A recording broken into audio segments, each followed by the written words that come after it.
हाँ जी। Good morning. कैसे हो आप सब? बढ़िया। और आपकी ज़िंदगी चल रही है? बढ़िया चल रही है। चलो जी, वापस आते हैं हमारे अकाउंटेंसी में। तो भाई आज शुरू करते हैं हमारा पहला पेपर, सीए इंटरमीडिएट का पहला पेपर, पेपर नंबर 1।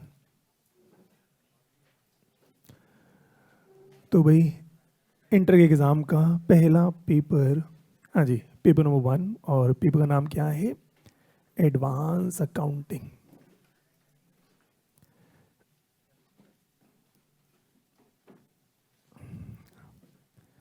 लो जी, इंटरमीडिएट का पहला पेपर, और पेपर का नाम है एडवांस अकाउंटिंग।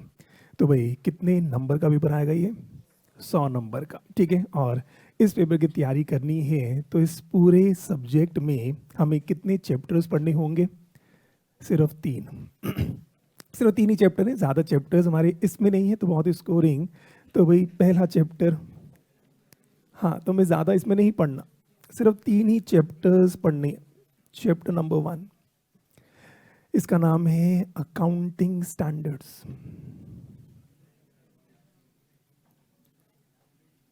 तो भाई पहला चैप्टर, चैप्टर का नाम है अकाउंटिंग स्टैंडर्ड्स।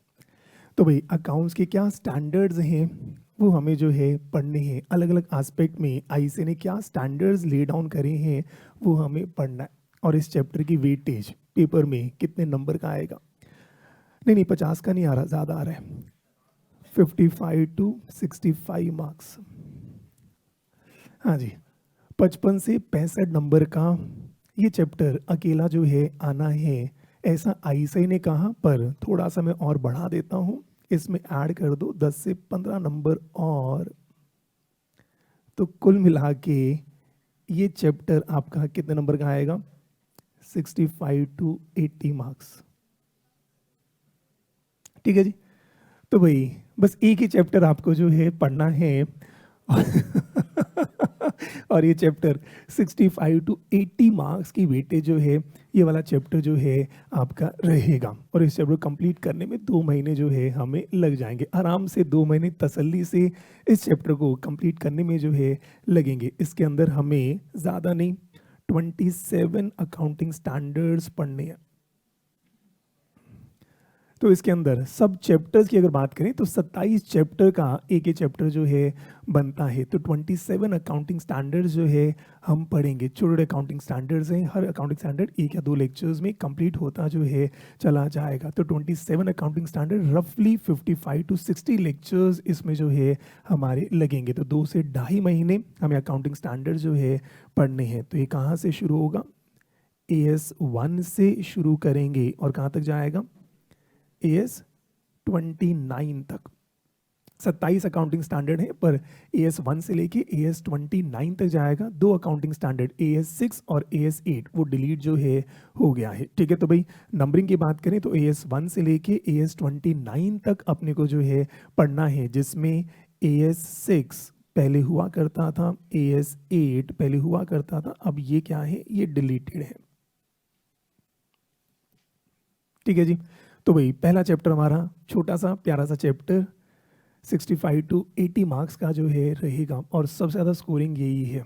इसलिए मैं कहूँगा कि आपका अकाउंट्स क्लियर करना बहुत इजी जो है हो जाएगा, क्योंकि इसमें जो पेपर में सवाल आएंगे 1 number, 2 number, 3 number, 4 number, maximum 5 number के सवाल जो है आते हैं। तो इसके अंदर आपका जितना MCQs है, मोस्टली मान के चलें इसी में से भी 80% MCQ इसी में से जो है आना है। बहुत छोटे छोटे सवाल, और अगर 1 नंबर का सवाल है तो बहुत ईजी होता है। 2 नंबर, 3 नंबर, इसमें से मैक्सिमम 5 नंबर का सवाल ही, अभी तक का जो पुराना ट्रेंड था, हमेशा अकाउंटिंग स्टैंडर्ड से मैक्सिमम 5 नंबर के सवाल आते थे, और अब MCQ भी आ गए हैं। और क्योंकि आपका 30-70 तो भी चर्चा करेंगे, तो ये मान के चलता हूँ इसमें से सवाल 1 नंबर का, 2 नंबर का, 3 नंबर, 4 नंबर, मैक्सिमम 5 नंबर के सवाल जो है आएंगे। और 5 नंबर का मतलब वही बहुत ईजी जो है रहेगा, ज़्यादा ऐसे इसमें आपको तंग जो है नहीं करेगा। लो जी, फिर आए चैप्टर नंबर 2। फिर चैप्टर नंबर 2, लो जी, इसकी बात करें चैप्टर नंबर 2 हमारा कौन सा रहेगा? Company accounts. तो भाई चैप्टर नंबर 2 हमारा रहेगा कंपनी अकाउंट्स।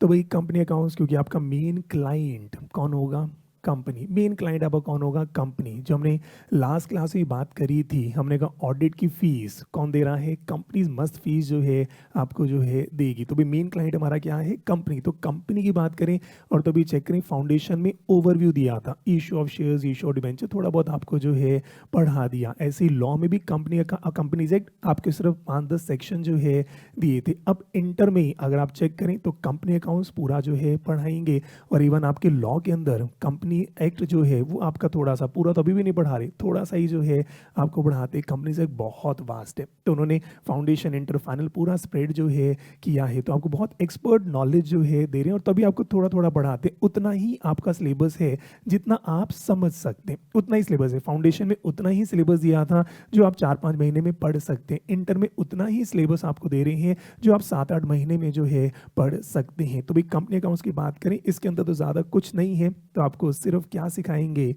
कंपनी अकाउंट्स में, statement of profit and loss, statement of profit and loss. ये तो मेरे को लगता है आपने क्लास 12th में ही पढ़ा हुआ है। तो भाई प्रॉफिट एंड लॉस स्टेटमेंट कैसे बनाते हैं वो आपको पढ़ाना है। दूसरा क्या पढ़ाएंगे, बैलेंस शीट। ये ऑलरेडी आपने क्लास 12th में जो है पढ़ा हुआ है, उसी लेवल का है भी। बैलेंस शीट में कोई चेंज तो होना नहीं, क्लास 12th में प्रॉफिट एंड लॉस और बैलेंस शीट ऑलरेडी पढ़ी है, उसी को फिर से जो है हम पढ़ेंगे। इसके अलावा फिर एक टॉपिक और आएगा, buy back of securities. Buy back of securities ये एक टॉपिक जो है आना है। और फिर आएगा accounting for reconstruction.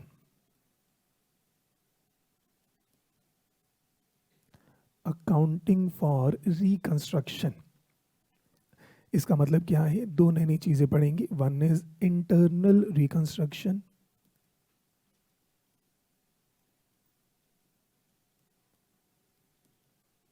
Internal reconstruction, and second is amalgamation. अगर दो कंपनी अमालगमेट हो रही है, कंपनी दूसरे को परचेज कर रही है, बिजनेस एक्विजिशन हो रहा है, मर्जर्स हो रहे हैं, तो उसकी अकाउंटिंग कैसे जो है हमारी रहेगी। लो जी, और एक टॉपिक हमें और पढ़ना है, कैश फ्लो स्टेटमेंट। ये भी शायद आपने स्कूल में जो है थोड़ा बहुत पढ़ा होगा, कैश फ्लो स्टेटमेंट पर। हाँ, इसको बहुत डिटेल में जो है पढ़ेंगे। तो स्कूल में तो बहुत लिमिटेड सा पढ़ा होगा आपने, एक ही तरीके से, हम मैक्सिमम 2 तरीकों से कैश फ्लो स्टेटमेंट बनाना सीखा होगा। हम 4-5 तरीकों से बनाना जो है सीखें, कैश फ्लो स्टेटमेंट कैसे जो है बनाते। और जो कैश फ्लो स्टेटमेंट है, this is accounting standard number 3। Amalgamation है, this is accounting standard number 14। तो भाई इसलिए मैंने ऊपर ही, मैं मान के चलता हूँ कैश फ्लो और अमालगमेशन मिनिमम 5-5 नंबर का, या 1-5-1-10 नंबर, इसलिए मैंने इसको ऊपर ही ऐड कर दिया। मैंने कहा जब अकाउंटिंग स्टैंडर्ड पढ़ रहे हैं तो AS3 कैश फ्लो स्टेटमेंट से डील करता है, AS14 अमालगमेशन से डील करता है, तो IC ने इसको नीचे डाला। तो मैंने कभी इसको अगर अकाउंटिंग स्टैंडर्ड में मर्ज कर दी तो मान के चलता हूँ कैश फ्लो का आएगा तो मिनिमम 5 नंबर का सवाल जो है आना चाहिए, अमालगमेशन आएगा तो 10 नंबर का जो है आना चाहिए। तो इसलिए मैंने 10 से 15 नंबर ऊपर इसी के मैंने ऐड जो है कर दिए हैं, ठीक है जी। और आईसे ने कहा भाई इसकी जो वेटेज है, ये आईसे ने कहा रफली 30-35 मार्क्स।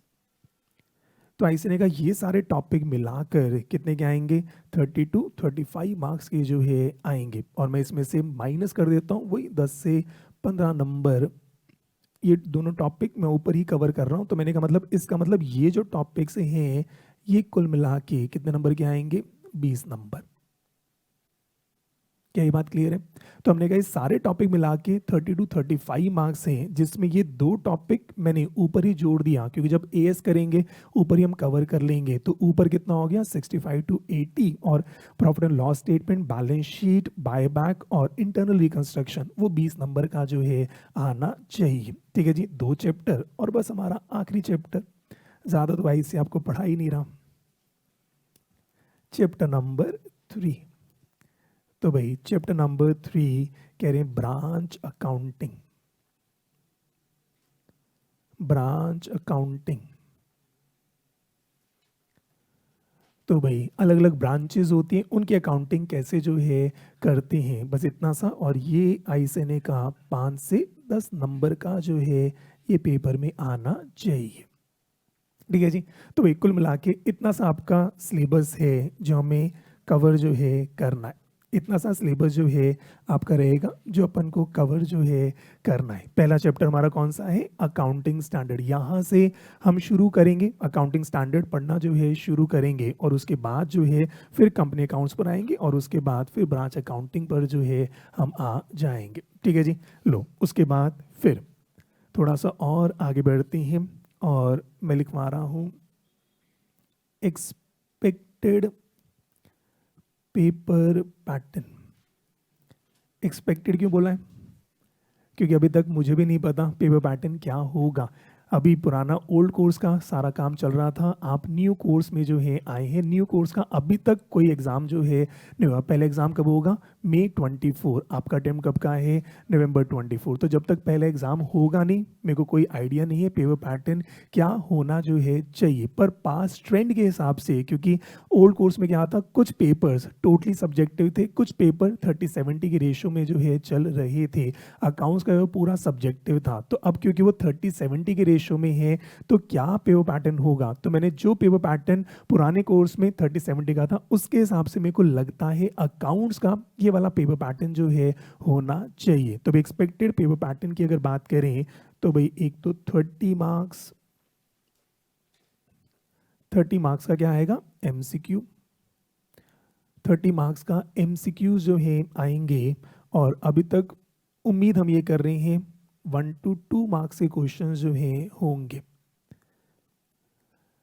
सीए फाउंडेशन में 1 मार्क का एमसीक्यू होता था, और इंटर में जो पुराने कोर्स के अंदर पुराने सब्जेक्ट में जहाँ भी एमसीक्यूज आए तो 1 मार्क के भी थे और 2 मार्क्स के भी थे। तो मैं मान के चलता हूँ अकाउंट्स में भी 1 मार्क और 2 मार्क्स की एमसीक्यूज जो है आनी चाहिए। साथ ही साथ सबसे बढ़िया चीज़ क्या है, विदाउट नेगेटिव मार्किंग। हाँ, ये सबसे मस्त चीज़ जो इन्होंने कर दी, विदाउट नेगेटिव मार्किंग। फाउंडेशन में यही तंग करता था, सर आता तो था पर नेगेटिव मार्किंग डर के चक्कर में लास्ट में छोड़ आए हम। ठीक है। तो भाई से कह रहे हैं चलो अब आप इंटर में आ गए हैं, तो भाई आप आराम से निश्चिंत होके आप अटेम्प्ट कर देना। मतलब एमसीक्यू आप सारे ही अटेम्प्ट जो है आप कर सकते हो। तो 1 मार्क एमसीक्यू होंगे, 2 मार्क्स एमसीक्यूज जो है रहेंगे। और मेरा जहाँ तक उम्मीद है ये सारे के सारे एमसीक्यूज अकाउंटिंग स्टैंडर्ड में से जो है आने चाहिए। प्रॉफिट लॉस में से क्या वो 1 मार्क का एमसीक्यू पूछेंगे, भाई उम्मीद कम है। बैलेंस शीट में से क्या वो 1 मार्क का एमसीक्यू पूछेंगे, भाई उम्मीद कम है। हो सकता है थ्योरेटिकल सवाल आ जाए कि भी लॉन्ग टर्म लोन कौन से हेड में जाएगा, तो मतलब ऐसे सवाल आने चाहिए। भी तरीके से इसमें एमसीक्यू बनता नहीं है। ऐसी amalgamation, cash flow statement normally 1-2 marks की एमसीक्यू बनते नहीं है। बाकी तो वही बात है जब फर्स्ट टाइम पेपर होगा तब जाके आइडिया क्लियर होगा। पर मोस्टली एमसीक्यूज जो मेरे को लगता है अच्छे एमसीक्यू, मतलब यहाँ से जो एमसीक्यूज बन गए ये तो फिर आपकी लॉटरी है, क्योंकि इसके अंदर एमसीक्यू तो बहुत ही इजी जो है आपके जो है आने चाहिए। इसमें तो सिर्फ आपसे पूछ लेंगे भाई शेयर कैपिटल कौन से हेड में जाएगा, उससे ज़्यादा आपसे बैलेंस शीट बनाना तो पूछ नहीं सकते एक नंबर में। तो बहुत बेसिक सा सवाल पूछेंगे। तो अगर इसमें से एमसीक्यू आया तो आपकी लॉटरी है, पर मैं चाहता नहीं इसमें से एमसीक्यू आए। एमसीक्यू तरीके से बनते हैं अकाउंटिंग स्टैंडर्ड में से तरीके से बनते हैं। तो मैं मान के चलता हूँ कि 30 में से 25 नंबर एमसीक्यू तो अकाउंटिंग स्टैंडर्ड में से ही जो है आना चाहिए। अब कैश फ्लो स्टेटमेंट में से भी मेरे को लगता नहीं एमसीक्यू, मतलब अगर बनेगा तो बहुत इजी सा जो है बन जाएगा कि भी चेंज इन इन्वेंट्री बताओ कहाँ पर जाएगा, ऑपरेटिंग में जाएगा, फाइनेंसिंग में जाएगा। तो मतलब न्यूमेरिकल इसमें से आना ऐसा मुझे लगता है पॉसिबल जो है नहीं है, क्योंकि 1 मार्क का एमसीक्यू बनना आना जो है नहीं चाहिए। ऐसी ब्रांच अकाउंटिंग है 1-2 नंबर का एमसीक्यू, या तो एमसीक्यू आए 5 नंबर तो समझ आता है। तो इसलिए मेरे को जहाँ तक उम्मीद है ये 30 नंबर आपके बड़े मस्त जो है हो जाएंगे, क्योंकि 1 मार्क एमसीक्यू वैसे भी आपने फाउंडेशन मैथमेटिक्स दिया है, फाउंडेशन इकोनॉमिक्स दिया, तो उसका लेवल बहुत ईजी जो है रहता है। उसके बाद फिर सेकेंड 70 मार्क्स का सब्जेक्टिव पेपर रहेगा। 70 मार्क्स का सब्जेक्टिव पेपर आपका आएगा। तो भाई 70 मार्क्स का सब्जेक्टिव पेपर है।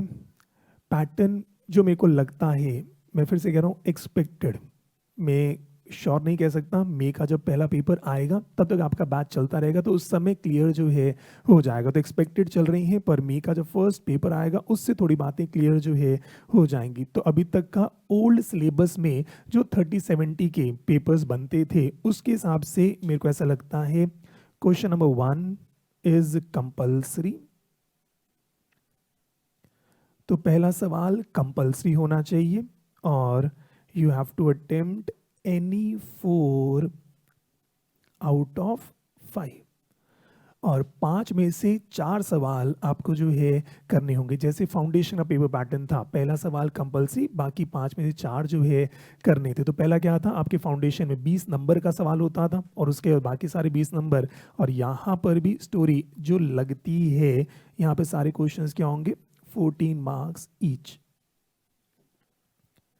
सीए फाउंडेशन में 20 मार्क्स के सवाल थे, 20 6 सवाल होते थे। पहला सवाल कंपल्सरी, बाकी 5 में से 4 करने होते तो 80 और 20 100 होता था। यहाँ पर भी सेम स्टोरी लगनी चाहिए, पहला सवाल कंपल्सरी और बाकी 5 में से 4 जो है करने। तो टोटल 5 सवाल आपको जो है 14 नंबर करने, 70 नंबर की तैयारी जो है होती है। ठीक है, और इसका जो ब्रेकअप है, अब ये कहना बड़ा मुश्किल है, इसका जो ब्रेकअप क्या क्या हो सकता है। मेरे को जहाँ तक लगता है एक सवाल आपका 14 मार्क्स का ही आएगा ही आएगा। ये कौन सा सवाल होगा, प्रॉफिट एंड लॉस, और आप नहीं कंपल्सरी नहीं कह रहा, प्रॉफिट एंड लॉस और बैलेंस शीट का एक सवाल, क्योंकि ये सवाल मेरे को जहाँ तक उम्मीद है ये 14 मार्क्स का जो है आना चाहिए। तो एक सवाल तो बनता ही बनता है, तो मान के चलो एक सवाल तो ये 14 मार्क्स का आएगा ही आएगा। अब ये कंपल्सरी आएगा, मेरे को इसकी पॉसिबिलिटी थोड़ी कम लगती है, क्योंकि आई से इतना निर्दयी आपके ऊपर नहीं हुआ कि कंपल्सरी वो भी डाल दिया बैलेंस शीट। तो मैं मान के चलता हूँ तो ये बीच में कहीं ना कहीं ऑप्शन में जो है होना चाहिए। या फिर दूसरा जो पैटर्न लगता है वो 10+4 का जो है लगता है। तो भाई 10+4 का मतलब मेरे को जहाँ तक उम्मीद है कि कैश फ्लो और अमालगमेशन में से या इसमें से एक 10 नंबर का सवाल जो है आना चाहिए। भी कैश फ्लो का, अमालगमेशन का, इंटरनल रिकंस्ट्रक्शन 10 नंबर का आना जो है चाहिए, तभी ये आपका 20 नंबर के आसपास जो है पहुंच जाएगा। तो हमने कहा भाई ये आपका 14 नंबर, 10 और 4 जो है ये आपका आएगा। या फिर और जो उम्मीद कर सकते हैं वो 7+7 जो है आपका आ सकता है। और या फिर अगर बात करें तो 4+4+3+3 ये आपका आ सकता है। या फिर मैं उम्मीद करता हूँ 5+5+4 जो है आएगा। इसकी उम्मीद ज़्यादा है क्योंकि ये सारा काउंटिंग स्टैंडर्ड से होगा। काउंटिंग स्टैंडर्ड अभी तक 5 नंबर से ऊपर बनता नहीं है, और क्योंकि 80 नंबर का पेपर आपका जो है काउंटिंग स्टैंडर्ड से आना है, तो मान के चलता हूँ इनमें से कोई भी 2 सवाल आएंगे कि एक 14 नंबर या तो 10-4 या 7-7, बाकी सारे सवाल तो 4-4 नंबर, 3-3 नंबर, 2-2 नंबर, 5-5, 4 नंबर। क्योंकि जितने भी अकाउंटिंग स्टैंडर्ड सवाल अभी तक आए हैं, पुराना कोर्स हो, उससे पुराना कोर्स हो, उससे पुराना कोर्स हो, 50 साल से जब भी अकाउंटिंग स्टैंडर्ड पूछा है आईसी ने, except amalgamation and cash flow statement, इन 2 अकाउंटिंग स्टैंडर्ड को, और एक और है AS13 इन्वेस्टमेंट अकाउंटिंग, उसको छोड़ दें, बाकी सारे अकाउंटिंग स्टैंडर्ड तो 2-2, 3-3, 4-4, 5-5 नंबर के ही जो है रहते हैं। और क्योंकि मेजॉरिटी पेपर इस लेवल का आएगा तो भी इजी है स्कोर करना, इजी है, फटाफट जो है आपका पेपर भी कंप्लीट जो है हो जाएगा। कंफर्टेबल है? लो जी, यहाँ तक किसी को कुछ भी डाउट हो? हाँ जी, यहाँ तक आई होप बात समझ आती है। तो एटलीस्ट एक हमें पता चल गया कि हमारे इस सब्जेक्ट में हमें क्या क्या पढ़ना है। तो भाई सबसे इंपॉर्टेंट क्या है, अकाउंटिंग स्टैंडर्ड। इसलिए मैं यहीं से शुरू जो है करता हूँ, क्योंकि एक अकाउंटिंग स्टैंडर्ड समझ आता है तो सीधा 80 नंबर की तैयारी जो है आपकी जो है हो जाएगी। दूसरा फिर profit and loss balance sheet, क्योंकि आपने क्लास 12 में पढ़ा हुआ है तो बीच में इसको जो है टेकअप जो है करेंगे। पहले शुरू करते हैं सबसे चैलेंजिंग टॉपिक, सबसे शुरू करते हैं सबसे ज़्यादा स्कोरिंग टॉपिक, उसके बाद फिर धीरे धीरे जो है आ जाएंगे। ठीक है, चलो तो भाई शुरू करते हैं। हमारा आज पहला चैप्टर का नाम है अकाउंटिंग स्टैंडर्ड्स। लो जी, तो भाई शुरू करते हैं। हमारा पहला चैप्टर का नाम है अकाउंटिंग स्टैंडर्ड्स।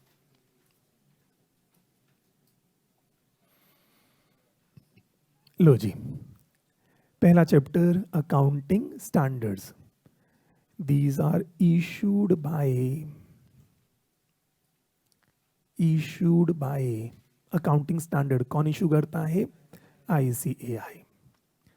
तो हमारी जो बॉडी है institute of chartered accountant of India, ये बॉडी करती क्या है, ये पूरे इंडिया के अकाउंट्स को गवर्न जो है करती है। तो भी आईसीएआई, अगर आपने कहीं बुक में भी देखा हो आईसीआई का जो स्टडी मटेरियल है नीचे लिखा होता है ICI set up under the act of Parliament. It's not a private body, ये कोई प्राइवेट कॉलेज नहीं है। This has been set up by the act of Parliament. Parliament के लोगों ने एक कानून बनाया, चार्टर्ड अकाउंटेंसी एक्ट 1949, उसके अंदर इस बॉडी की स्थापना जो है हमारी हुई है। और पार्लियामेंट ने क्या कहा, इस बॉडी का पर्पस क्या है कि पूरे इंडिया में आपको क्या करना है, लोग बिजनेस कर रहे हैं, चाहे वो सोल प्रोप्राइटर हो, चाहे वो पार्टनरशिप हो, चाहे वो प्रॉफिट मेकिंग हो, चाहे वो नॉट फॉर प्रॉफिट ऑर्गेनाइजेशन हो, चाहे वो कंपनी हो, चाहे वो ट्रस्ट हो, चाहे वो सोसाइटी हो, सबकी अकाउंटिंग कैसे करनी है आप जो है इसके बारे में आप सारा काम जो है देखेंगे। तो आईसीआई जो है इनके ऊपर क्या रिस्पॉन्सिबिलिटी है, अकाउंटिंग स्टैंडर्ड्स बनाने हैं। और पार्लियामेंट ने इनको क्या बोला, साथ में आपको लोगों को ट्रेन करना है कि उनको अकाउंटिंग स्टैंडर्ड जो है समझ आए, और उन लोगों को ट्रेन करने के बाद उनकी रिस्पॉन्सिबिलिटी है कि पूरे इंडिया में अकाउंटिंग स्टैंडर्ड की कंप्लाइंस जो है हो जाए। तो ट्रेन करने के लिए आप सबकी ट्रेनिंग जो है चल रही है। तो आईसीआई ने क्या बॉडी है, अकाउंटिंग स्टैंडर्ड बनाती है और आप सब लोगों की ट्रेनिंग जो है करती है। ट्रेनिंग होने के बाद आपको चार्टर्ड अकाउंटेंट की डिग्री मिलती है। और पर्पस क्या है कि पूरे इंडिया में अकाउंटिंग स्टैंडर्ड्स की कंप्लायंस जो है हो जाए, या मैं कहूँ इंडिया की जगह हो पूरे वर्ल्ड में ही, क्योंकि आजकल एमएनसीज हैं। तो कोई फॉरेन कंपनी भी अगर इंडिया में आ रही है, इंडियन कंपनी की ब्रांचेस अगर फॉरेन में है, तो कैसे कंप्लायंस करनी है वो सब कुछ जो है आपकी रिस्पॉन्सिबिलिटी जो है रहती है। और वो बात करें, chartered accountant are practically the people who govern the economy of the entire world. भाई पूरी इकोनॉमी की बात करें तभी, अगर आपने शायद सुना भी हो, हमारे ऑनरेबल प्राइम मिनिस्टर, उन्होंने भी अपनी स्पीच में कहा हुआ है और कई बार कह देते हैं, वो कहते हैं प्रधानमंत्री के सिग्नेचर से ज़्यादा पावरफुल किसका सिग्नेचर है, चार्टर्ड अकाउंटेंट का। आपका जो सिग्नेचर है छोटा मोटा सिग्नेचर नहीं है, आपने अगर साइन कर दिया, आपके साइन की बहुत बड़ी पावर जो है वो रहती है। तभी आईसीआई आपको बहुत अच्छे से जो है पढ़ाता है। और वही वाली बात है, पर्पस क्या है, अकाउंट्स किस लेवल का बनना चाहिए वो किसको पता है, सिर्फ आपको पता है। सो जो डॉक्टर है वो अपना बिजनेस कर रहा है, या एक एमबीए है अपना बिजनेस कर रहा है, एक इंजीनियर है उसने सॉफ्टवेयर बना दिया, वो कह रहे हैं सर मुझे सॉफ्टवेयर बनाना आता है, मुझे कोडिंग करनी आती है। डॉक्टर कह रहे हैं मुझे ऑपरेशन करना आता है, पर फीस कैसे लेनी है, फीस को कैसे एलोकेट करना है, उसमें कितना जीएसटी लगना है, कितना मुझे इनकम टैक्स पे करना है, कैसे एक्सपेंस दिखाना है, एक्सपेंस दिखाने के क्या क्या तरीके हो सकते हैं, डिप्रिसिएशन क्या होता है। उसने कहा मुझे नहीं पता, मैं तो मशीन लेकर आ गया। और आज भी ऐसे कितने क्लाइंट हैं, उन्होंने कहा हमने मशीन खरीदी है, मान लो 25 लाख की, वो खर्चे में डाल देते, मेरा नुकसान हो गया। हमने कहा नहीं भाई, 25 लाख की मशीन है, इससे आपको फायदा होगा 10 साल। उनको समझाना पड़ता है this is a capital expenditure, इस पर डेप्रिसिएशन लगना है। हमने कहा उनको ये सारी बातें नहीं हो, तो कहते मेरी जेब से खर्चा हो गया, मतलब खर्चा।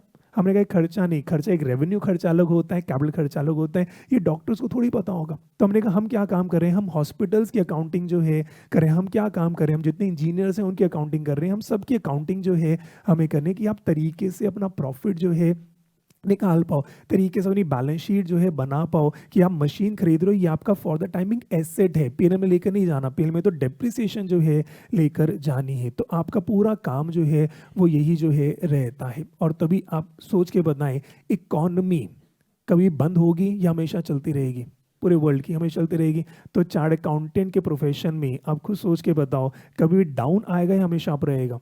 अब क्योंकि इकॉनमी तो हमेशा ग्रो कर रही है, इकॉनमी हमेशा ग्रो करेगी। गुड्स सोच के बताएं, गुड्स एंड सर्विसेज हर साल बढ़ेंगे या कम होंगे, बढ़ेंगे। क्यों बढ़ेंगे, पॉपुलेशन भी तो बढ़ रही है, पॉपुलेशन बढ़ रही है, नए सेलर्स आ रहे हैं, तो इकॉनमी तो बढ़नी ही बढ़नी है। और जब तक इकॉनमी बढ़नी है, अकाउंटिंग का डिपार्टमेंट किसका है, चार्टर्ड अकाउंटेंट का। इसलिए इस प्रोफेशन में जीरो अनएम्प्लॉयमेंट है, कोई भी चार्टर्ड अकाउंटेंट आपको अनएम्प्लॉयड मिल ही नहीं सकता। क्यों, क्योंकि और आज भी नहीं मिल सकता, 100 साल की गारंटी मैं आपको दे देता हूँ, 1000 साल की गारंटी। क्यों, जब तक धरती है बिजनेस होगा ही होगा, जब तक बिजनेस होगा चार्टर्ड अकाउंटेंट का रोल तो हमेशा ही हमेशा जो है आएगा। हो सकता है फ्यूचर में ऐसा हो जाए, बीमारियां खत्म हो जाए, हो सकता है फ्यूचर में ऐसा हो जाए, क्राइम खत्म हो जाए, इतने लॉ एंड ऑर्डर हो गए, हो सकता है लॉयर्स खत्म हो जाए, हो सकता है डॉक्टर्स खत्म हो जाए, पर बिजनेस तो खत्म हो ही नहीं सकता। बिजनेस तो कभी भी खत्म जो है नहीं हो सकता। वैसे तो मैं आपका क्राइम भी कभी खत्म नहीं हुआ, कभी भी बीमारियां खत्म नहीं होगी, पर एक वर्स अगर हम सोच भी लें तो मैंने कहा हो सकता है कि इतनी बढ़िया जो है हमारी सोसाइटी बन गई, बीमारियां ही खत्म हो गई, इतनी बढ़िया सोसाइटी बन गई कि भी क्राइम खत्म हो गया, तो लॉयर्स का मैं सोच सकता हूँ फ्यूचर में भी 100 साल, 200 साल, 500 साल लॉयर्स का काम खत्म हो सकता है, डॉक्टर्स का खत्म हो सकता है, पर बिजनेस तो रहना ही रहना है। इसलिए मैं क्यों बता रहा हूँ, एक होता है सर हम सीए कर रहे हैं, सही कर रहे हैं कि नहीं करें, आप 100% एटलीस्ट फाइनेंशियल स्टेबिलिटी तो सेम में मस्त जो है आती है। दूसरा, कितना कमा सकते हैं वो शायद मैंने आपको लास्ट क्लास में जो है बता दिया था, कंपनी कितना पे करती है और सीए फर्म कितना रिसीव कर सकते हैं उसके बारे में चर्चा जो है करी थी। चलो एनीवेज आज फिर शुरू करते हैं। मेरा पहला अकाउंटिंग स्टैंडर्ड मैं शुरू करता हूँ AS2 के साथ। AS1 अभी नहीं करेंगे, छोटा सा है, AS2 के साथ जो है करते हैं अकाउंटिंग स्टैंडर्ड 2। तो भाई अकाउंटिंग स्टैंडर्ड 2 अगर याद हो किसका है, फाउंडेशन अगर याद हो, अकाउंटिंग स्टैंडर्ड 2 इन्वेंट्री, तो भी लिख लो अकाउंटिंग स्टैंडर्ड 2 किसका है, वैल्यूएशन ऑफ इन्वेंट्री। तो मैंने कोशिश करी एक बार AS2 से ही शुरू करते तो एक थोड़ा सा अपनापन भी रहेगा। फाउंडेशन में इन्वेंट्री आपने पढ़ा भी है और इसी का थोड़ा सा कंप्लीट जो है करते हैं, ठीक है। तो भाई AS2 वैल्यूएशन ऑफ इन्वेंट्री, लो जी चेक करें, कह रहे हैं दिस अकाउंटिंग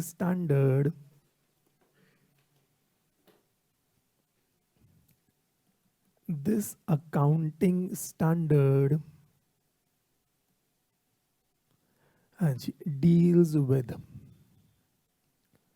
तो भाई ये अकाउंटिंग स्टैंडर्ड किससे डील करता है, deals with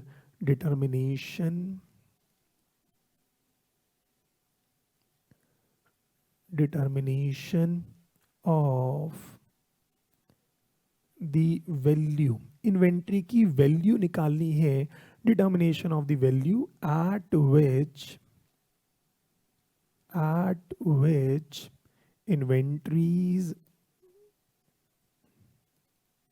are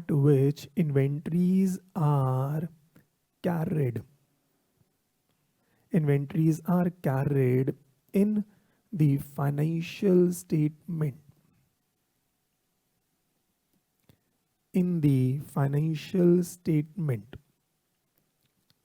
financial statement का मतलब profit and loss account, balance sheet. तो भाई closing stock profit and loss statement में किस वैल्यू पर आएगा, बैलेंस शीट में किस वैल्यू पर जो है आएगा प्रॉफिट एंड लॉस आपका financial statement, until they are sold।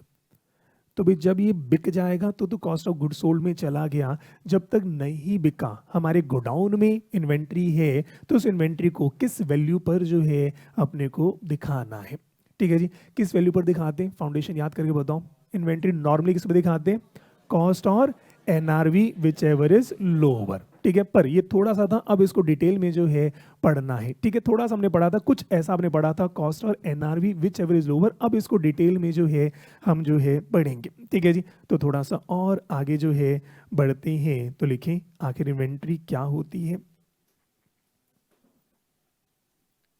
Inventories are assets. तो अकाउंटिंग स्टैंडर्ड 2 ने ही ये सारी बातें जो है करी, इन्वेंट्रीज आर एसेट, कह रहे इन्वेंट्री किसको कहते हैं, 3 चीजें रहेंगी, कौन कौन सी इन्वेंट्री, हमने कहा फर्स्ट कह रहे इन्वेंट्रीज आर एसेट हेल्ड, हमने उनको रखा है फॉर सेल, बेचने के लिए, inventories are asset held for sale in the ordinary course of business, in the ordinary course of business।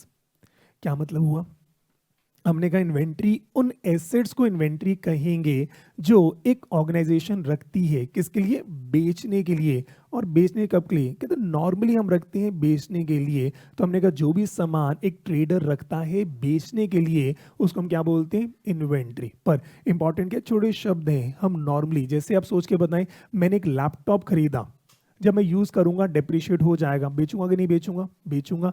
Building हमने खरीदी, कुछ साल के बाद तो बेचेंगे। हमने मशीनरी खरीदी, कुछ साल के बाद तो बेचेंगे। क्या मशीनरी, लैपटॉप, फर्नीचर, क्या इसको हम इन्वेंट्री कहेंगे? हमने कहा नहीं, क्योंकि मेरा पर्पस ऑर्डिनरी कोर्स में इसको बेचने का नहीं है। हमने कहा जो सामान मैं खरीद कर मैं खरीदता हूं किसके लिए? बेचने के लिए। मेरे को पर्पस ही क्या है? इसी की सेल परचेज करनी है। उसको हम क्या बोलते हैं? इन्वेंट्री जो है हम कह देते हैं। हमने कहा जो मेरा नॉर्मली पर्पस है जिससे मेरे को अपना प्रॉफिट कमाना है उसकी सेल परचेज को हम क्या बोलते हैं? इन्वेंट्री बोलते हैं। और इसी से हम क्या निकालते हैं? Gross profit. और कल को मैंने बिल्डिंग बेची, कल को मैंने प्लांट मशीनरी बेची, उसका प्रॉफिट वो कहाँ जाता है? नीचे नेट प्रॉफिट और लॉस में जो है लेकर जाते हैं। कहते हैं वो तुम्हारी मजबूरी थी, मेरा पर्पस मशीन को बेचने का नहीं था, मेरा पर्पस मशीन से प्रोडक्शन करने का था। आज मशीन स्क्रैप हो गई इसलिए मैंने मशीन को बेचा है। मैं नॉर्मली मशीन को नहीं बेचता, मैं नॉर्मली लैपटॉप को नहीं बेचता। टेक्नोलॉजी अपग्रेड हो गई इसलिए मैं लैपटॉप जो है बेच दिया। लैपटॉप तो मैं खरीदता हूं किसके लिए? एडमिनिस्ट्रेशन के लिए जो है खरीदता हूं। तो हमने कहा इन्वेंट्री क्या है? जो हम नॉर्मली एक गारमेंट शोरूम है तो जिनके जो गारमेंट्स हैं वो क्या है? उनकी इन्वेंट्री जो है आ जाती है। कुछ की बात समझ आती है? तो हमने कहा जो आप बेचने के लिए खरीदते हो नॉर्मली उसको हम क्या बोलते हैं? इन्वेंट्री। ऐसे ही नेक्स्ट कह रहे हैं इन्वेंट्री हम किसको बोलेंगे? In the process, in the process of production, उसको भी इन्वेंट्री कहेंगे। जो भी सामान बन रहा है, अभी बीच में है, पूरा बना नहीं है, अभी सामान बन रहा है, कह रहे हैं process of production for such sale. और हमारा पर्पस क्या है? जैसे ही बन जाएगा हम उसको क्या कर देंगे? बेच देंगे। हमने कहा जो सामान अभी बन रहा है वो भी मेरी क्या है? इन्वेंट्री है। और हमने कहा और तीसरा, हमने कहा तीसरा in the form of, in the form of material. वो जो रॉ मटीरियल है, in the form of material, raw material जो है और सप्लाईज, रॉ मटेरियल और supplies to be consumed, to be consumed in the production process, in the production process. हमने कहा और जो भी मटेरियल आपके पास पड़ा है, रॉ मटेरियल पड़ा है जो हम यूज करेंगे प्रोडक्शन प्रोसेस में, और इन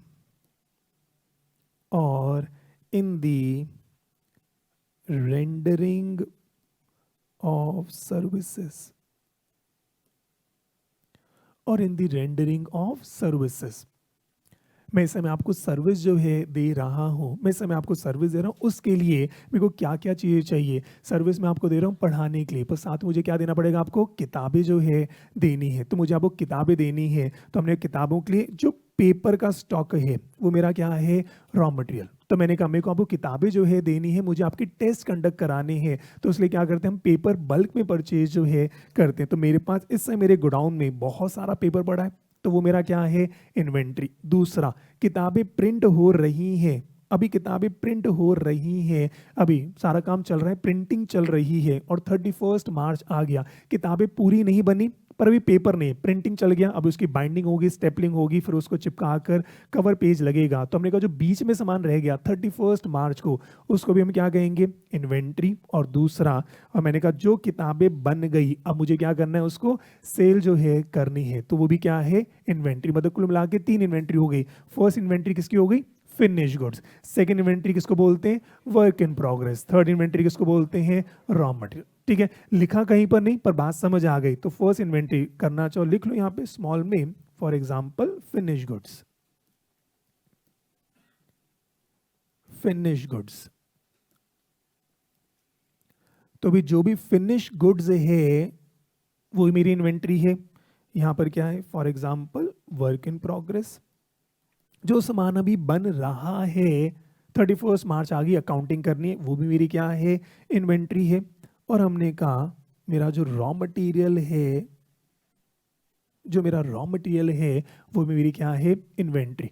गारमेंट के आप प्रोडक्शन की बात करें, गारमेंट मैन्युफैक्चरिंग कंपनी की बात करें, उनके पास 31 मार्च को कपड़ा पड़ा है, कपड़े की थाने पड़ी हैं, वो कपड़ा क्या है, रॉ मटेरियल। मैन्युफैक्चरिंग चल रही है, कपड़ा कट गया है, कहीं पर स्टिचिंग चल रही है, कहीं पर कॉलर्स लगे, वो सारा क्या है, वर्क इन प्रोग्रेस। और पूरी शर्ट या ट्राउजर बन चुकी है और उसका स्टॉक है, उसको हम क्या बोलेंगे, फिनिश गुड्स जो है कह देंगे। तीनों की वैल्यूएशन का तरीका अलग है। सीए फाउंडेशन में आपने क्या पढ़ा था, सिर्फ फिनिश गुड्स की बात पढ़ी थी, अब उसको डिटेल में जो है पढ़ना है। तो अब 3 तरीके की इन्वेंट्री है। पहला हमने कहा जो कपड़ा है उसको क्या बोल रहे हैं, रॉ मटेरियल। हमने कहा कपड़े की स्टिचिंग चल रही है पर अभी पूरी शर्ट नहीं बनी, अभी बटन्स लगने बाकी है, कॉलर्स लगने बाकी है, अभी कटिंग हुई है, तो उसको क्या बोलते हैं, वर्क इन प्रोग्रेस। और तीसरा, शर्ट ट्राउजर्स बन गई है और उसका स्टॉक पड़ा है, वो क्या है, फिनिश गुड्स जो है कह देते हैं। क्या ये बात अच्छी समझ आती है, ठीक है। डेयरी प्रोडक्ट की बात करें तो हमने कहा जो मिल्क है वो मेरा क्या है, रॉ मटेरियल है। अभी मिल्क से पनीर बनाना है तो अभी बीच का प्रोसेस चल रहा है, वो क्या है, वर्किंग प्रोग्रेस। पनीर बन गया है, वो मेरा क्या है, फिनिश गुड्स जो है आ जाएगा। तो आई होप आप किसी भी इंडस्ट्री में जाओगे तो आपको पता चल जाएगा। हमने कहा ऑटोमोबाइल इंडस्ट्री है तो ऑटोमोबाइल इंडस्ट्री जो गाड़ियां बन गई हैं वो मेरा क्या है, फिनिश गुड। गाड़ियां भी बन रही हैं, बीच में है, वो क्या है, वर्क इन प्रोग्रेस। और मेरे पास मेटल शीट्स हैं, प्लास्टिक शीट्स हैं, टायर्स अलग से पड़े हैं, वो सब मेरा क्या है, रॉ मटेरियल जो है आ जाएगा। कंफर्टेबल चल रहा है, चलो फिर थोड़ा सा और आगे जो है बढ़ते हैं और नेक्स्ट लिखते हैं वैल्यूएशन। तो भाई चेक करें वैल्यूएशन। अब 31 मार्च को इसकी वैल्यूएशन कैसे जो है करनी है। तो भाई इसकी वैल्यूएशन कैसे करनी है, तो फर्स्ट लिखें फिनिश गुड्स। तो भाई तीनों की अलग अलग वैल्यूएशन है। सीए फाउंडेशन पढ़ा था सिर्फ फिनिश गुड, अब हमें finish good, work in progress और रॉ मटेरियल तीनों जो है पढ़ना है। तो लिखें भाई, कह रहे हैं इन्वेंट्रीज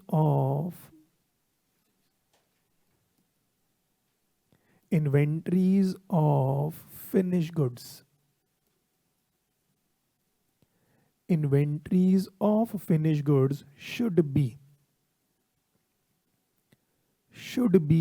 valued।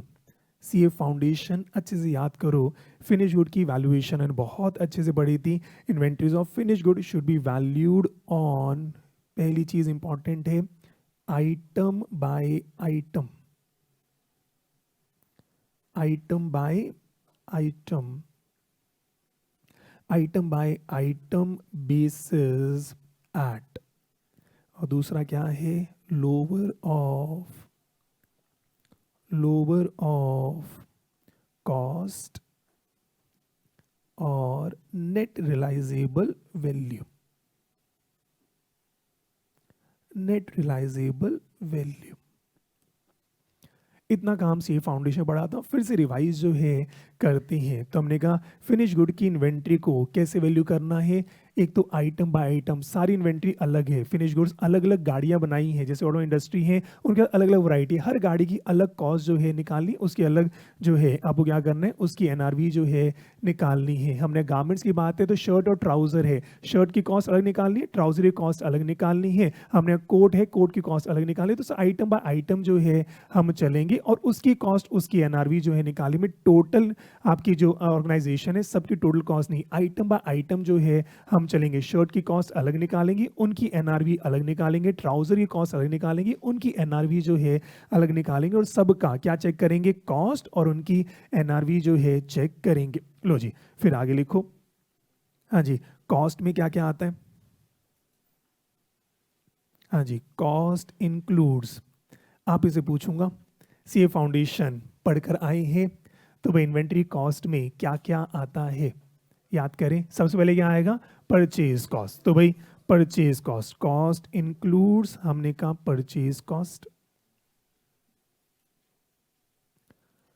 तो भाई cost includes purchase cost. Purchase cost में क्या क्या आता है, फिर से याद करो। परचेज कॉस्ट में कॉस्ट कहाँ तक लेनी होती है, गोडाउन तक का खर्चा जो है लेना है, ठीक है। गोडाउन तक का खर्चा लेना है तो पूरा इमेजिन करो, आप कहाँ गए, आप गए शोरूम में। तो शोरूम में आप जब गए तो आपने नेगोशिएट किया, तो आपको एक परचेज प्राइस जो है आया, उन्हें कहा भैया 100 रुपये का सामान है, 1000 रुपये का सामान है। उसके बाद 1000 रुपये का सामान था वहाँ शोरूम में, आपको गोडाउन तक लाना है, तो भी क्या क्या चीज़ होंगी। सबसे पहले शोरूम में ही क्या क्या होगा, पहले शोरूम में 1000 रुपये का सामान है, टैक्सेस लगेंगे। टैक्सेस दो प्रकार के हो सकते हैं, रिफंडेबल और नॉन रिफंडेबल। रिफंडेबल मतलब आपने पे किया और आपको उसका रिफंड जो है मिल जाएगा। नॉन रिफंडेबल मतलब पे कर दिया, अब कोई रिफंड नहीं मिलना। कौन सा ऐड करते हैं, नॉन रिफंडेबल। तो ऐड करो, हमने कहा purchase cost plus non refundable taxes, non refundable taxes. तो भाई नॉन रिफंडेबल टैक्सेस, तो आपने कहा जो भी आपने सामान खरीदा उसमें 1000 रुपये का सामान था और गवर्नमेंट ने 100 रुपये का टैक्स ले लिया। गवर्नमेंट ने क्या किया, 100 रुपये का टैक्स जो है ले लिया। अब ये चेक करना है 100 रुपये का टैक्स जो लिया है, क्या मेरे को उसका रिफंड या क्रेडिट मिलेगा कि नहीं मिलेगा। अभी आप जीएसटी पढ़ोगे टैक्सेशन में, तो जीएसटी में लिखा होता है कहीं पर रिफंड मिलता है, कहीं पर रिफंड जो है नहीं मिलता। जैसे आप कोई भी सामान खरीदते हो उस पर आप जीएसटी पे करते हो, क्या गवर्नमेंट आपको उसका रिफंड देती है, नहीं, आपकी कॉस्ट में जो है आता है। पर मैन्युफैक्चरर की बात करें तो उसको जीएसटी का क्रेडिट मिल जाते हैं, ये सब पढ़ोगे, कुछ क्रेडिट जो है मिल जाता है। ट्रेडर को भी क्रेडिट जो है मिल जाता है, तो उसने जीएसटी पे करा, उसको उसका क्रेडिट जो है मिल गया। तो अगर क्रेडिट मिल रहा है हम इसको ऐड नहीं करेंगे, और अगर क्रेडिट नहीं मिल रहा, जैसे आपकी बात करें, आपने जब एंड कंज्यूमर जब ये पे करता है जीएसटी के साथ पे करता है, उसी कॉस्ट में जो है आ जाता है। एक एग्जांपल और शायद मैंने आपको फाउंडेशन में दिया था, फिर से जो है रिवाइज करते हैं। जो एग्जांपल दिया था रिफंड कैसे हो सकता है, मेरा खुद का एग्जांपल शायद रहा था, अभी भी शायद होगा। सिंगापुर में मेरे को शायद याद है कि सिंगापुर में हमने बहुत सारी शॉपिंग जो है करी। तो सिंगापुर में हमने बहुत सारी शॉपिंग करी और हर शॉपिंग के इनवॉइस में क्या था, आपको टैक्स पे किया हुआ था, टैक्स पे किया हुआ, टैक्स पे किया हुआ था। पर साथ में क्या था, सिंगापुर की पॉलिसी, मुझे आज याद नहीं, कई साल पुरानी बात थी, आज भी हो सकता है सेम कानून हो। तो वहां पर सिंगापुर गवर्नमेंट ने क्या बोला था कि जो भी टूरिस्ट हैं, जो भी टूरिस्ट हैं और अगर वो शॉपिंग करते हैं और कल को आप चाहो तो एयरपोर्ट पर ये सारे इनवॉइसेस दिखा देना, हम आपका टैक्स का रिफंड आपको जो है दे देंगे। वो कह रहे हैं मैं आपसे टैक्स लेने की जरूरत नहीं, आप तो वैसे ही आ रहे हो, हमारी इकॉनमी जो है ग्रो कर रही है, टूरिज्म वैसे ही बढ़ रहा है। तो उनकी सिस्टम था कि वो कह रहे हैं भी सर आप जब भी आप सामान खरीदते हो तो ठीक है, अगर आप टूरिस्ट हैं, अगर आप बिजनेस के लिए सामान ले रहे हो, कुछ इंपोर्ट एक्सपोर्ट कर रहे हो फॉर योर कमर्शियल पर्पस, तो उसका नहीं देते। पर अगर आप टूरिस्ट हैं, थोड़ी बहुत आपने शॉपिंग कर ली है, तो उन्हें कहा भी आप एयरपोर्ट पर जाकर ये सारे इनवॉइसेस दिखा देना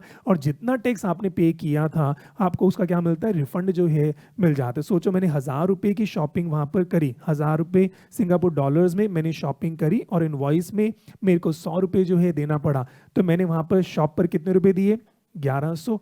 पर मैं एयरपोर्ट आया और एयरपोर्ट में मुझे 100 रुपये का रिफंड मिल गया, मैंने बिल दिखाया और वहां पर मुझे 100 रुपये वापस जो है दे दिए। तो मेरी जेब से खर्चा कितना हुआ, 1000 रुपये का। इतनी सी बात है, मेरा खर्चा कितना हुआ, 1000 रुपये का। क्यों, मुझे इसका रिफंड जो है मिल गया। और अगर ये मैंने कमर्शियल ट्रांजैक्शन के लिए खरीदा होता, बल्क में सामान खरीद रहा हूँ, उसका वो जो है फिर जो है क्रेडिट नहीं देते, तो मेरी जेब से कितना गया, 1100 का जो है चला गया। क्या ये बात समझ आती है, रिफंडेबल नॉन रिफंडेबल। हमने कहा रिफंडेबल या तो आपको रिफंड डायरेक्टली मिल गया या उसका क्रेडिट, वो अभी आप जब जीएसटी पढ़ोगे और डिटेल में पता जो है चल जाएगा। तो अगर आपको उसका क्रेडिट अगर मिल रहा है तो हम कहते हैं रिफंडेबल है, फिर मेरी कॉस्ट में जो है नहीं आएगा। या मुझे डायरेक्टली अगर गवर्नमेंट रिफंड जो है कर दे तो मेरी कॉस्ट में नहीं आएगा। पर अगर नॉन रिफंडेबल है, इसका मतलब मैंने दिया, मुझे उसका कोई रिफंड नहीं मिलेगा, तो मेरा खर्चा जो है मेरा हो गया।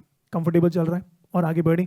लो जी, उसके बाद फिर आगे बताएं, मैंने टैक्स पे कर दिया, उसके बाद अब क्या होगा, वहां से सामान अब मेरे पास है, अब मेरा और खर्चा कौन सा होगा, लोडिंग का। लोडिंग का मतलब अब मैंने ट्रक में सामान डलवाया है, तो मैंने कहा लोडिंग चार्जेस,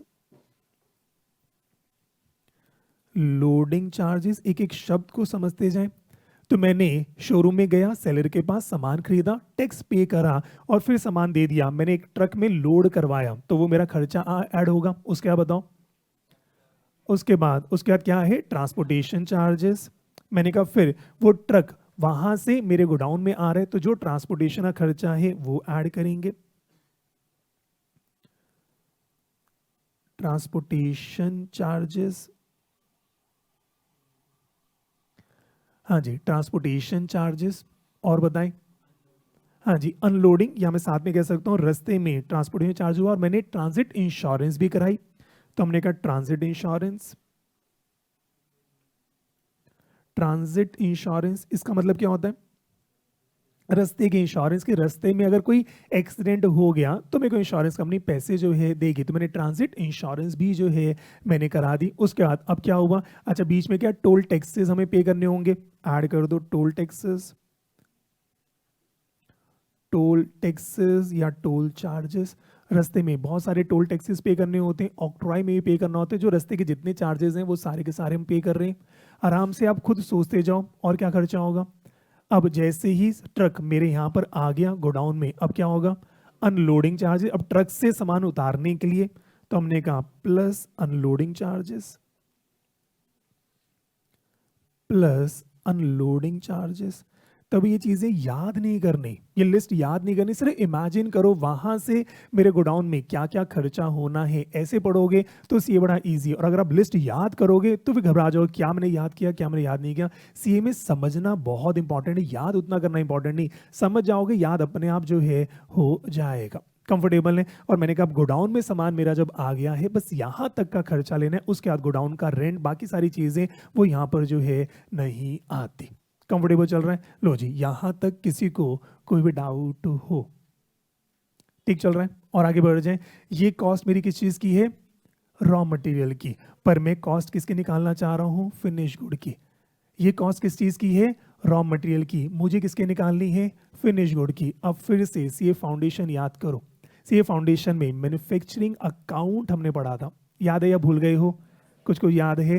तो ये मैंने कहा सीए फाउंडेशन आपका फाउंडेशन है, अगर फाउंडेशन आपने अच्छे से पढ़ा इंटर में बहुत कंफर्टेबल रहेगा। जिसने फाउंडेशन में गड़बड़ करी होती है ना वो इंटर में गड़बड़ करता है, पर स्टिल मैं कहूंगा अगर आपने गलती करी अब इंटर को अच्छे से कर लेना। क्यों? सीए फाइनल में इसके आगे जो है आपको पढ़ना है, सीए फाइनल में इसके आगे जो है पढ़ेंगे। और सीए फाइनल का सिलेबस क्या है? Practically CA foundation, CA inter plus plus plus extra जो है चलता है। जैसे सीए इंटर का सिलेबस में क्या कहूंगा, CA foundation plus CA inter जो है आएगा। सीए फाइनल का सिलेबस क्या है? सीए फाउंडेशन, सीए इंटर और सीए फाइनल जो है आता है। तो अब आप मैन्युफैक्चरिंग अकाउंट याद करके बताओ कॉस्ट ऑफ प्रोडक्शन में क्या क्या आता था? कुछ याद हो? इसके बाद क्या था? Direct wages, very good. उसके बाद क्या आता था? Direct expenses, direct material, direct wages, direct expense, क्या बनता था? Prime cost. उसके बाद क्या आता है? Factory overhead. फैक्ट्री ओवरहेड, चलो बहुत बढ़िया, आपको याद है फैक्ट्री ओवरहेड। ओवरहेड क्या होते थे? Indirect material, indirect labour, indirect expenses. जो थोड़ा सा आपको बताया था फिर से याद दिलाया था। हमने कहा जो मैं बना रहा हूं सामान वो क्या, उस पर जो मटेरियल लगता है डायरेक्ट मटेरियल। इनडायरेक्ट मटेरियल क्या है? मैंने कहा वो सारा मटेरियल सामान तो है पर मेरा प्रोडक्शन में लग रहा, पर मेरा फैक्ट्री में लग रहा है। जैसे एक अटेंडेंस रजिस्टर, एक रजिस्टर है उसमें हम क्या कर रहे हैं? अटेंडेंस लिख रहे हैं। वो रजिस्टर प्रोडक्शन के काम नहीं आ रहा पर वो एक इनडायरेक्ट मटेरियल जो है आता है। झाड़ू पोछा लग रहा है तो हमने कहा झाड़ू पोछा क्या है तो मटेरियल, पर वो क्या है? इनडायरेक्ट मटेरियल जो है आता है। फिर मैं कहा डायरेक्ट लेबर कौन सी होती है? जो प्रोडक्शन कर रही है, जो सामान बना रही है। इनडायरेक्ट लेबर कौन सी होती है?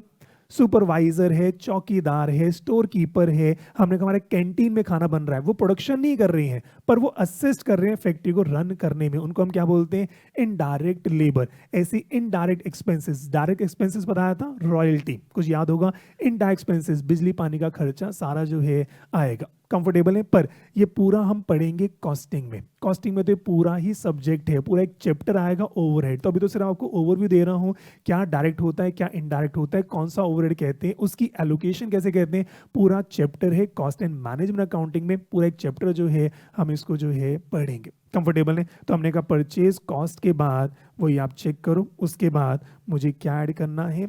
हाँ जी, डायरेक्ट वेजेस। हमने कहा क्या मुझे ऐड करना है? Direct wages. लो जी, और मुझे क्या ऐड करना है? Direct expenses. और मुझे क्या ऐड करना है? Direct expenses. लो जी, और मुझे क्या ऐड करना है? Factory overheads. और मुझे क्या ऐड करना है? Factory overhead. तो लिखें ऐड क्या करना है? Systematic, systematic allocation, systematic allocation of factory oblique production overheads. फिर हमने पढ़ा था ओवरहेड्स तीन प्रकार के होते हैं, factory overheads, office overhead, selling and distribution overhead. याद है तो अच्छी बात है, नहीं याद है कोई दिक्कत नहीं है, पर यहाँ पर सिर्फ फैक्ट्री की बात कर रहे हैं। प्रोडक्शन कहाँ पर हो रही है? फैक्ट्री में। तो फैक्ट्री का बिजली, पानी, रेंट, वो सारी चीज़ें यहाँ पर जो है आ जाएंगी। आई होप कुछ की बात समझ आती है।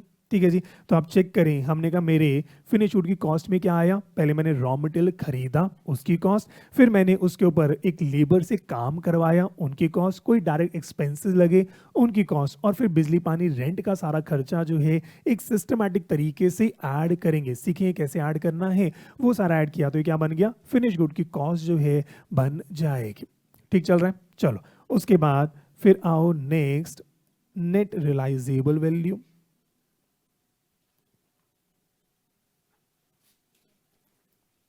net realizable value of finished goods, net realizable value of finished goods। Finish goods की नेट रियलाइजेबल वैल्यू हम कैसे निकालेंगे? तो भाई net realisable value of finish goods, तो भाई एनआरवी कैसे निकालते हैं? तो भाई लिखिए कैसे निकालोगे। हमने कहा एस्टिमेटेड सेलिंग प्राइस। अभी बिका तो नहीं है, अगर बिक ही गया होता तो बात ही खत्म हो गई थी। ये स्टॉक में पड़ा है तो कल को अगर बेचेंगे तो कितने में बिकेगा, एमआरपी में भी आप कह सकते हो, तो कितने में बिकेगा एस्टिमेटेड सेलिंग प्राइस, और इसमें से लेस क्या करना है, अगर बेचते समय कोई खर्चा होगा तो वो मेरे को माइनस करना है, कह रहे लेस एस्टिमेटेड कॉस्ट,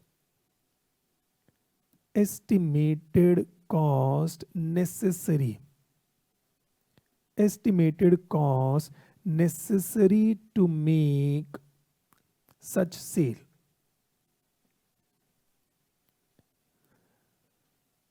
मैं अपना सामान बेच रहा हूँ ऑनलाइन प्लेटफॉर्म पे, अमेजोन पे, फ्लिपकार्ट पे मैं अपना सामान बेच रहा हूँ, और वहाँ पर क्या होता है, उनका एक साथ कंडीशन होती है, कॉन्ट्रैक्ट होता है, अगर आपका सामान बिकेगा तो हम 10% का कमीशन जो है लेंगे। तो अगर मेरा सामान 100 रुपये में बिकता है तो अमेजोन फ्लिपकार्ट को कितने रुपए देने पड़ेंगे, 10 रुपये, तो मुझे कितना मिलेगा, 90 रुपये।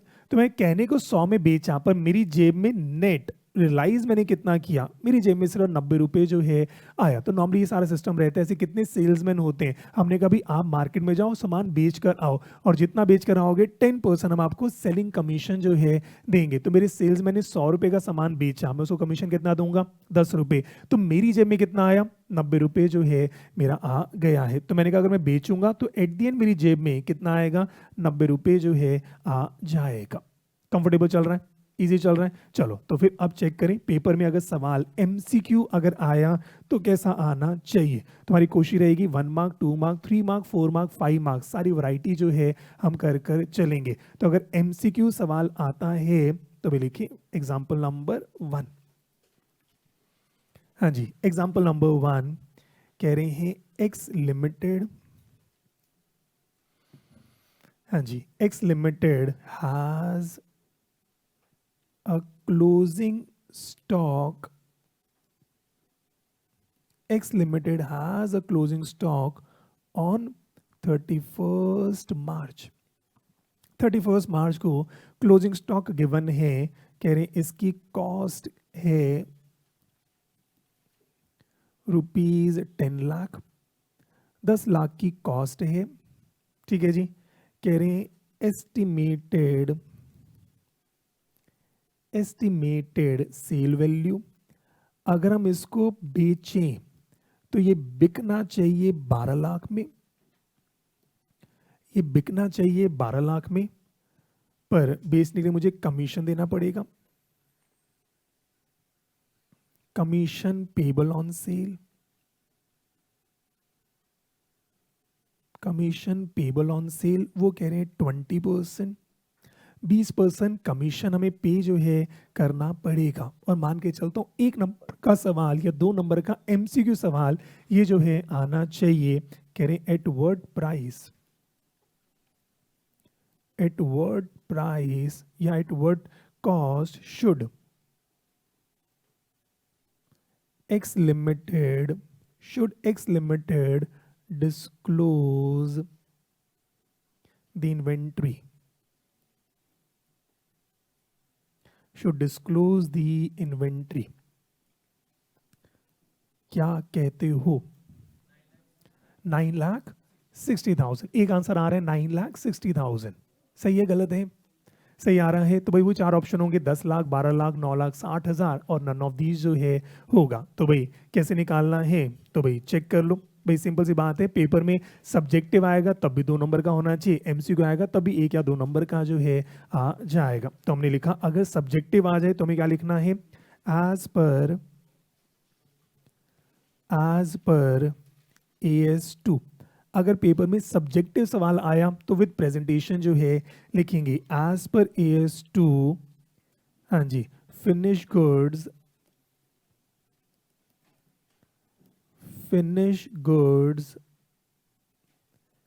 आर टू बी carried या disclosed at lower of cost और NRV। अगर पेपर में सब्जेक्टिव आए ये लिख जरूर देना। कौन से अकाउंटिंग स्टैंडर्ड ने कहा? हमने कहा एज पर AS2। और AS2 ने क्या कहा? फिनिश गुड को हमें डिस्क्लोज करना है लोअर ऑफ कॉस्ट और NRV। फिर हम लिख रहे हैं कॉस्ट। हाँ जी, कॉस्ट कितनी गिवन है आपको? 10 लाख। आपने ये लिखा। NRV निकालनी है तो हमने कहा एस्टिमेटेड सेल वैल्यू, मैंने लिखा 12 lakh, less commission at the rate of 20%। तो ये कितना आ रहा है? 2,40,000। ठीक है जी। और मैंने कहा भाई नेट रियलाइजेबल वैल्यू ये कितनी आ गई? 9,60,000। 9,60,000। ठीक है जी। फिर मैंने कहा लोअर ऑफ द टू, इसमें से लोअर कितना है? हमने कहा जी 9,60,000। पेपर में अगर सब्जेक्टिव आया इतना जरूर लिख देना, 2 on 2 जो है मिल जाएंगे। तो भाई फिर हम क्या लिख रहे हैं? As per accounting standard 2 inventory should be disclosed at rupees 9,60,000। लो जी, क्या कहते हो? कर पाओगे कि नहीं कर पाओगे? अच्छे से हो जाना चाहिए। तो पेपर में आपका ये सवाल मेरे को उम्मीद है आना ही आना चाहिए, चाहे तो MCQ में आ जाए या सब्जेक्टिव में आ जाए। अब ये तो धीरे धीरे ट्रेंड न्यू कोर्स का पता जो है चलेगा। तो पेपर में accounting standard 1 mark, 2 mark, 3 mark, 4 mark, 5 mark के जो है आपके रहेंगे। ठीक है, एक सवाल और करते हैं। लो जी, चेक करें मेरा अगला सवाल, एग्जाम्पल नंबर 2। लो जी, अगला सवाल एग्जाम्पल नंबर 2। ये मेरे को लगता है सब्जेक्टिव में आने की प्रॉबिलिटी ज्यादा रहेगी, MCQ शायद ना आए। तो भाई ये सवाल आना चाहिए, 3 नंबर का जो है आना चाहिए। तो भाई कह रहे हैं X limited deals with 3 products. X limited deals with 3 product और कह रहे हैं cost and NRV is given below. तो इनकी कॉस्ट और NRV जो है गिवन है। तो भी कह रहे हैं प्रोडक्ट, इनकी कॉस्ट और NRV। तो ये प्रोडक्ट की कॉस्ट रुपीज में, NRV भी क्या गिवन है? रुपीज में। प्रोडक्ट A, प्रोडक्ट B और product C। Product A 10 lakh रुपए, प्रोडक्ट B भी 10 लाख रुपए और प्रोडक्ट C भी 10 लाख रुपए। टोटल हमने किया 30 लाख रुपीस। ठीक है जी। और एनआरवी प्रोडक्ट ए की मैंने दी है 12 लाख, एनआरवी ज़्यादा है। प्रोडक्ट बी की मैंने दी है 10 लाख, एनआरवी सेम है। और प्रोडक्ट सी की मैंने दी है 7 लाख, एनआरवी कम है। तीन ही केसेस बनते हैं, एनआरवी ज़्यादा होगी, बराबर होगी या कम होगी। और ये मैंने टोटल किया तो ये टोटल कितना आ रहा है 29 लाख। टोटल किया ये कितना आ रहा है 29 लाख। कॉस्ट कितनी है 30 लाख, एनआरवी कितनी है 29 लाख। सवाल इतना सा ही है, advice at what price inventory should be disclosed. Inventory should be disclosed. तो भाई मैं मान के चलता हूँ ये 3 नंबर का सवाल आना चाहिए, ऑब्जेक्टिव की जगह ये सब्जेक्टिव में जो है आना चाहिए। तो भाई आंसर निकाल लिया। हाँ जी, कितना 27 लाख। कंफर्टेबल है, ये फाउंडेशन में पड़ा हुआ है तो हमें उसकी बार रिवीजन कर लेते हैं। तो भाई 27 लाख जो है आएगा। और अगर ऑब्जेक्टिव बनेगा तो ऑप्शन क्या होगा 30 लाख, 29 लाख, 27 लाख और नन ऑफ दीज जो है होना चाहिए। ठीक है जी। तो लो जी चेक करें। और पेपर में अगर लिखना है तो पेपर में कैसे करोगे, सबसे पहले तो वही कह रहे एज पर अकाउंटिंग स्टैंडर्ड 2। एक नंबर इस बात का भी जो है आपका रहेगा। तो भाई आपने जो भी आंसर निकाला उसके लिए क्या प्रमाण है, तो भाई एक नंबर इस बात का रहता है तो ये लिखना बहुत जरूरी। एज पर AS2 कह रहे finish goods are to be carried, finished goods are to be carried on item by item basis। ये बहुत ज़रूरी, इस शब्द के एक नंबर जो है आपको मिलेंगे आइटम बाय आइटम बेसिस। एक तो हमें टोटल में चेक नहीं करना, मेरे को 30 लाख और 29 लाख इसको कंपेयर नहीं करना, मुझे एक एक आइटम को कंपेयर जो है करना है। Carried on item by item basis eight lower of cost और एनआरवी। लोअर ऑफ कॉस्ट और एनआरवी कंफर्टेबल है। एक नंबर इसका जो है अलग से जो है रहेगा, पर एक नंबर तब मिलेगा जब आंसर सही होगा। कई बार क्या होता है ये तो आपने लिख दिया, लास्ट में आंसर गलत कर दिया तो इसके नंबर नहीं है। ठीक है, पहले तो आंसर चेक करेंगे। आंसर आपका 27 लाख आया, फिर चेक करेंगे ये लिखा है तो एक नंबर आपको इसका मिलेगा, नहीं तो एक नंबर कट जो है कर देंगे। तो लो जी अब चेक करें। अब मुझे क्या करना है, प्रेजेंटेशन मैंने कहा प्रोडक्ट में A, B और C मैंने कहा इनकी कॉस्ट रुपीज में है 10 लाख और 10 लाख। इनकी एनआरवी रुपीज में गिवन है कितनी है, शायद 12 लाख, 10 लाख और 7 लाख, 12, 10 और 7।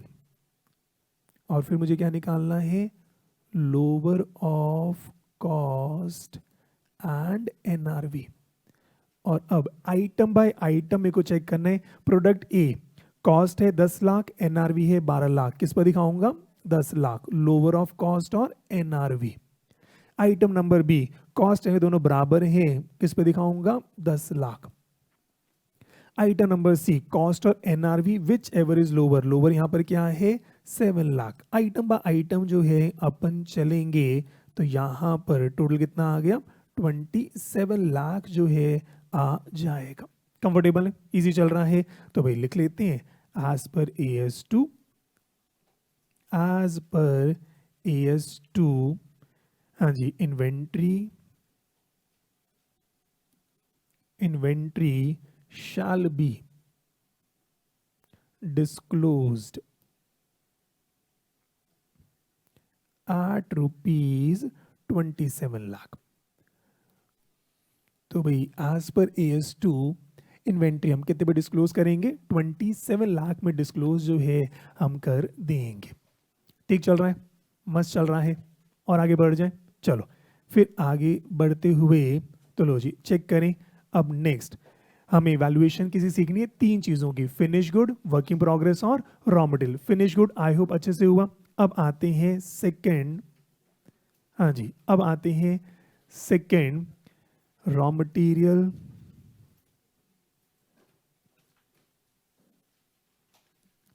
Raw material and work in progress. लो जी, इसको अब ध्यान से जो है चेक करें। Raw material and work in progress, इनकी वैल्यूएशन कैसे जो है मुझे करनी है, इसकी वैल्यूएशन मुझे कैसे जो है करनी है। चलो जी इस बात को चेक करो। तो भाई इसकी वैल्यूएशन मुझे किस प्रकार से जो है करनी है, तो भाई पहले लिख लेते हैं फिर समझा देता हूँ। तो लिखिए, कह रहे हैं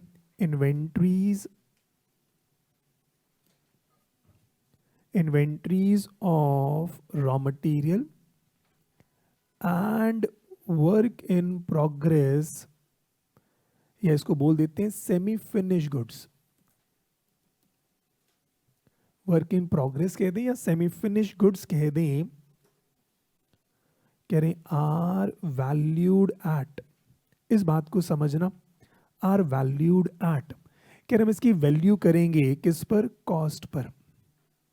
हम बस कॉस्ट पर ही वैल्यू करके जो है छोड़ देंगे। Are valued at cost if, कब, कह रहे if NRV, if NRV of finish goods, ध्यान से अब लिखना, एनआरवी ऑफ फिनिश गुड अगर वो ज्यादा है, ग्रेटर देन और equal to cost of finish goods.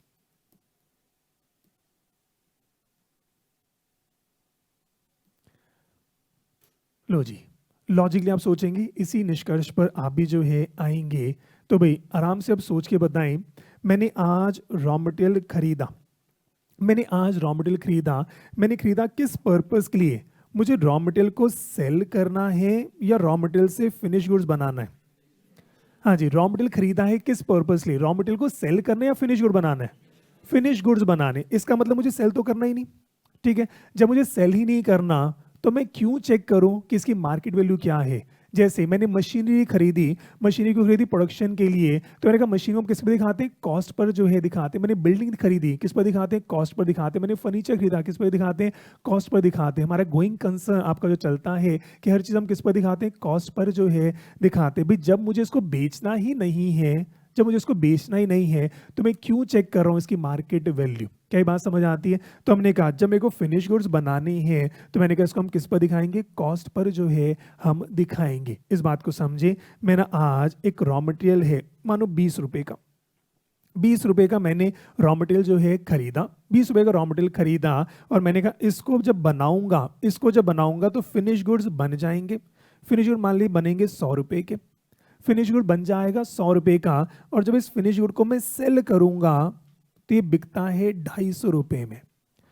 तो आज मैंने रॉ मटेरियल खरीदा, मान लीजिए आज मैंने पेपर खरीदा, पेपर खरीदा, पेपर खरीद कर मैं क्या बनाऊंगा, बुक बनाऊंगा। बुक कितने बनेगी, 100 रुपए की। इस बुक को सेल करूंगा 250 रुपए में। तो प्रॉफिट है या लॉस है, प्रॉफिट है, कंफर्टेबल चल रहा है। तो हमने कहा आज मेरे पास इसका स्टॉक पड़ा है, इस स्टॉक को कितने में दिखाऊं, मैंने कहा 20 रुपए में। चाहे इसकी वैल्यू 22 हो, चाहे इसकी वैल्यू 18 हो, मैंने कहा जब मुझे इसको बेचना ही नहीं है तो आज मैं क्यों चेक करूं। जब मुझे इसको बेचना ही नहीं है मैं इसको क्यों चेक करूं। मैंने कहा ये मैंने खरीदा है एक पर्पस के लिए। क्या पर्पस है, फिनिश गुड बनाना है। और फिनिश गुड क्योंकि मेरा 250 बिक रहा है तो बात बहुत बढ़िया चल रही है। क्या ये बात समझ आती है, लॉजिकल है। मैंने कहा क्योंकि मैं इस सामान को बेचना ही नहीं चाहता इसलिए मैं इसकी मार्केट वैल्यू कभी भी चेक जो है नहीं करूंगा। हमने कहा जब फिनिश गुड, जो फिनिश गुड बनाया उसकी एनआरवी अगर ज्यादा है किससे, कॉस्ट से, तो हमने कहा हम इसको किस पर दिखाएंगे, हमने कहा रॉ मटेरियल किस पर दिखाएंगे, कॉस्ट पर जो है दिखाएंगे। अब सिचुएशन चेंज करते हैं। अब लॉजिकली सोच के बताओ, 100 रुपए का सामान है, 100 रुपए का सामान बनता, पर आज कुछ मार्केट में ऐसा हुआ कि मार्केट में ये अब 80 में बिकेगा।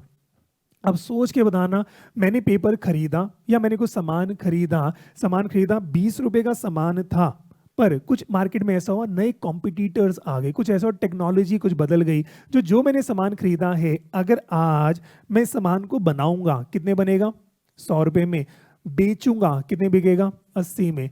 लॉजिक सोच के बताओ, क्या मुझे सामान अब बनाना चाहिए नहीं बनाना चाहिए, नहीं बनाना चाहिए। बात समझ आ रही है। अब जब मुझे सामान नहीं बनाना तो इस स्टॉक का क्या करूंगा, इसी को बेच दूंगा। बात समझ रहे हो। मैंने कहा इस स्टॉक का मैं क्या करूंगा, मेरे को समझ आए सामान को बनाना अब नहीं चाहिए, तो मैं इस स्टॉक का जब बेचने की बात करूंगा तो अब मैं चेक करूंगा इसकी रियलाइजेबल वैल्यू। मैंने कहा ये आज 22 में बिक रहा है या 18 में, तो मुझे बताओ अगर 22 में आज ये स्टॉक बिकता है तो मुझे किस पे दिखाना चाहिए, 20। कॉस्ट और NRV whichever is lower, बेचा तो भी नहीं है तो do not anticipate any gain. पर अगर आज इसको मैं बेचने जाऊं तो बिकेगा 18 में, किस पे दिखाना है, 18 में, लोअर ऑफ कॉस्ट और एनआरवी। बात समझ आती है। पर जब ये सामान बिक रहा था 250 में, तो क्या मैं चेक करूं आज बेचने जाऊं, अरे भाई मेरे को बेचना ही नहीं है। क्या ये बात समझ आती है। मुझे जब बेचना ही नहीं है तो मैं कॉस्ट पे दिखाऊंगा।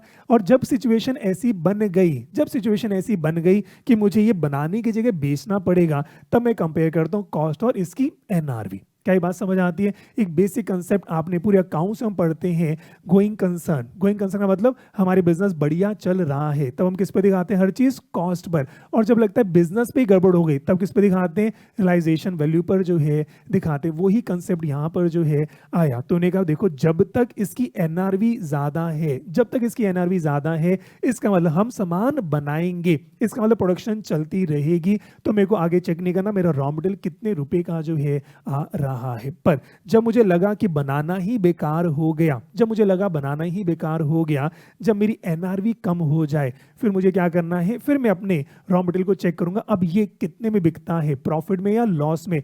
प्रॉफिट में बिकता है, do not anticipate any gain, cost per दिखाओ। लॉस में बिकेगा, provide for all the losses, इसको लोअर पर जो है दिखाना है। क्या ये बात समझ आती है। लो जी, तो भाई चेक कर लें, इसमें किसी को कोई भी छोटा मोटा डाउट हो, क्या ये बात समझ आती है। लो जी, ऐसे ही चेक कर लें। और सेकंड केस कह रहे हैं इफ, और जो नीचे समझाया उसी को लिखवा देता हूं।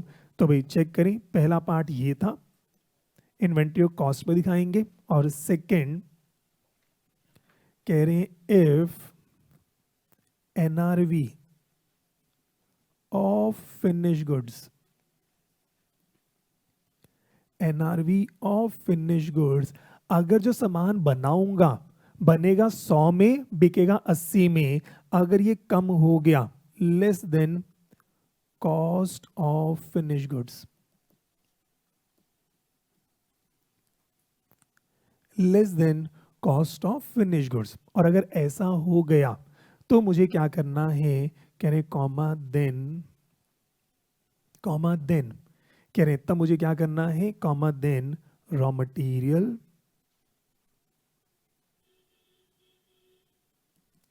Comma then raw material is valued. अगर कम हो गया फिर मैं सामान नहीं बनाना चाहूंगा, फिर रॉ मटेरियल को देखूंगा, अब इसको बेचे तो क्या होगा, can is valued at lower of cost और एनआरवी। बस यहाँ पे शब्द थोड़ा चेंज होता है, यहाँ पे लिख दिया उन्होंने रिप्लेसमेंट वैल्यू, तो बस लिख लेते हैं ये एनआरवी, कॉस्ट और रिप्लेसमेंट कॉस्ट। तो भाई raw material is valued at lower of cost और रिप्लेसमेंट कॉस्ट है ये एनआरवी। बस यहाँ पे एनआरवी उन्होंने नॉर्मली फिनिश गुड के साथ में उसको एनआरवी देखा, वर्क इन प्रोग्रेस में एनआरवी यूज कर रहे हैं क्योंकि उसका फॉर्मूला थोड़ा सा अलग है। यहाँ पर नाम चेंज कर दिया है ये एनआरवी, कि इसको अगर आज मार्केट में बेचने जाए तो कितने में पैसा जो है मिल जाएगा। पहली बात ये। और दूसरा कह रहे हैं semi finish goods, semi finish goods या work in progress, semi finish goods are valued, semi finish goods are valued at lower of cost and NRV. Accounting standard ने सेमी फिनिश गुड्स और फिनिश गुड्स में NRV शब्द use करा है और raw material में replacement cost use करी, पर इसमें ज्यादा उलझना नहीं, बात एक ही एनआरवी ही जो है हम मानकर चलते हैं। ठीक है जी। और यहां पे लिखो where NRV of semi finish good NRV of semi-finished goods is calculated as follows. Semi finish good, इसकी NRV कैसे बनेगी? हाँ जी, इस बात को समझें।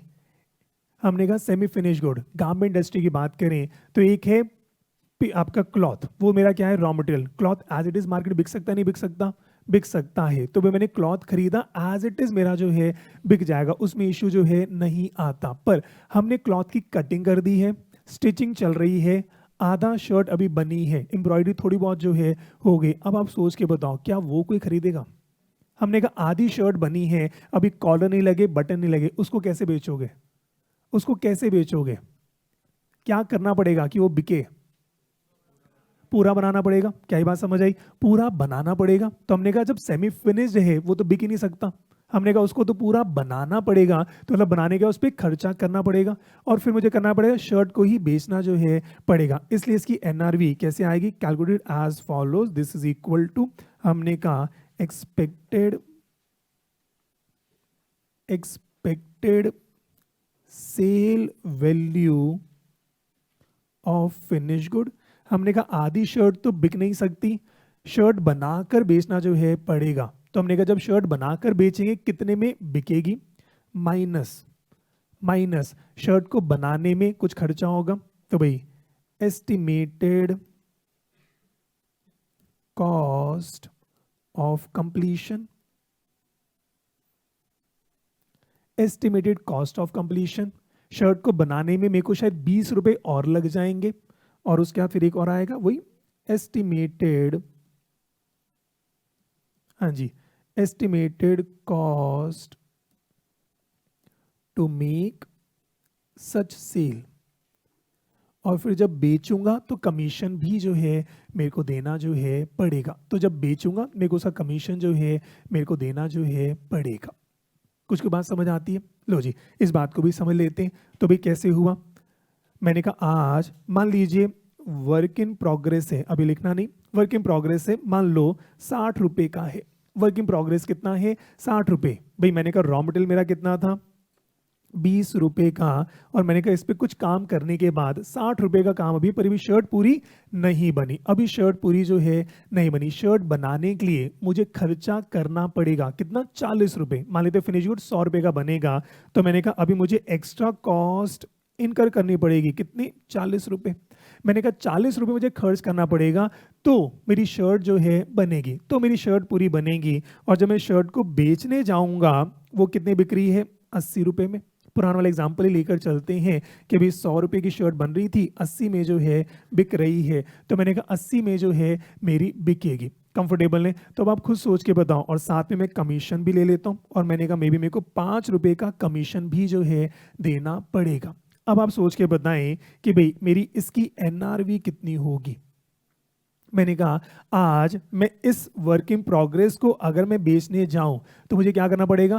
पहले 40 रुपए खर्च करना पड़ेगा, तो शर्ट बनेगी, उसके बाद 80 रुपए में बिकेगी, और साथ में 5 रुपए मेरे को और जो है खर्च करना पड़ेगा। तो मेरी जेब में आएगा कितना? मैंने कहा 80 रुपीज मेरी जेब में आएगा, पर उसके लिए पहले 40 रुपए खर्च करूंगा और मैं 5 रुपए खर्च करूंगा, तो भाई कितने रुपए मेरी जेब में आएंगे? 35। क्या ये बात समझ आती है? तो मैंने कहा आज ये मेरी कॉस्ट है, आज ये मेरी कॉस्ट है, 60 रुपए में खर्च कर चुका हूं, और अगर मेरे को इसको बेचना पड़ेगा तो मुझे क्या करना पड़ेगा? 40 और 5 इतना अपनी जेब से और लगाना पड़ेगा। लगाने के बाद शर्ट बनेगी और वो 80 में बिकेगी, तो आज कितने रुपए मेरे को मिलेंगे? 35 रुपए। मतलब इसकी आज वैल्यू कितनी है मार्केट में? 35 रुपए। इसको अगर मुझे बेचना है तो मेरी जेब में कितना आएगा? 35 रुपीज आएगा। ये मेरी कॉस्ट है, ये मेरी एनआरवी, तो मुझे कितने रुपए में दिखाना चाहिए?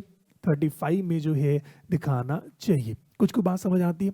तो भाई आराम से चेक कर लें। मैंने कहा आज ये मेरी कॉस्ट है। रॉ मटेरियल की बात करी, ये तो क्या था, प्लेन आपका जो है क्लॉथ, मार्केट से खरीदा, हाथों हाथ बिक जाएगा, इसमें इशू नहीं आता। तो मैंने कहा इसकी वैल्यू कितनी थी, शायद वो आपको लिखवाया 22 रुपये, 18 रुपये, लोअर ऑफ कॉस्ट। तभी इसको हम क्या बोलते हैं, रिप्लेसमेंट वैल्यू, कि इसमें ज्यादा चक्कर नहीं पड़ रहा, इसलिए यहाँ पे एनआरवी वो शब्द अलग कर दिया कि इसकी ज्यादा चक्कर नहीं, आपने खरीदा वापस आपका जो है हो जाएगा। पर इशू किस में है, वर्क इन प्रोग्रेस में।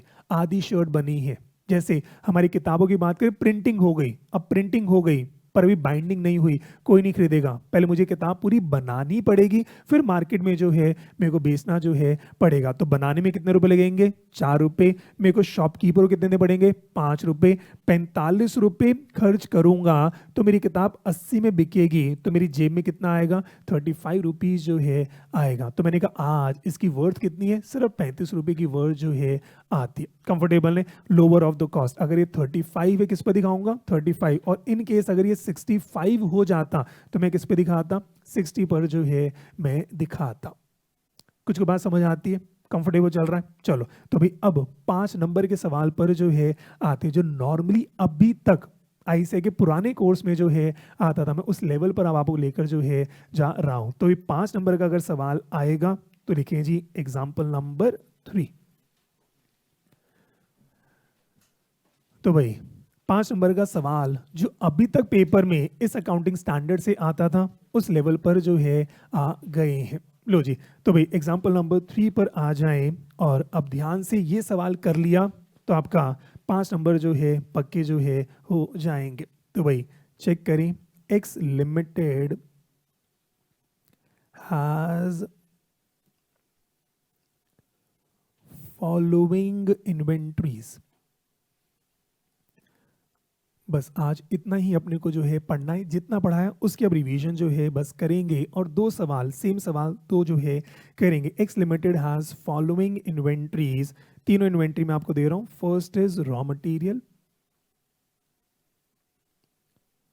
First is raw material A, हमारे पास कितना है, 1000 यूनिट्स।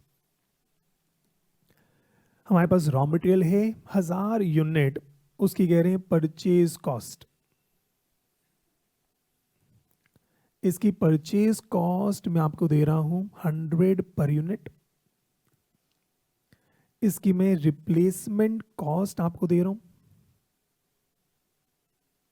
रिप्लेसमेंट कॉस्ट मैं आपको दे रहा हूं 90 रुपए पर यूनिट। ठीक है जी। ऐसे ही फिर नेक्स्ट इन्वेंट्री मैं आपको दे रहा हूं semi finish goods, semi finish goods B, ये कितने हैं, 500 यूनिट। तो मेरे पास कुछ रॉ मटेरियल पड़ा है, क्लॉथ, कुछ सेमी फिनिश गुड्स हैं, बीच में आधी शर्ट आधे ट्राउजर जो है बना हुआ है, 500 यूनिट्स। कह रहे हैं cost incurred, cost incurred till date. अभी तक हमारी कॉस्ट इस पर कितनी लग गई है, 250 पर यूनिट। ठीक है, 100 रुपए का रॉ मटेरियल था, लेबर ओवरहेड्स लगाकर अभी 250 रुपीज लग चुका है। कह रहे हैं estimated, estimated additional cost,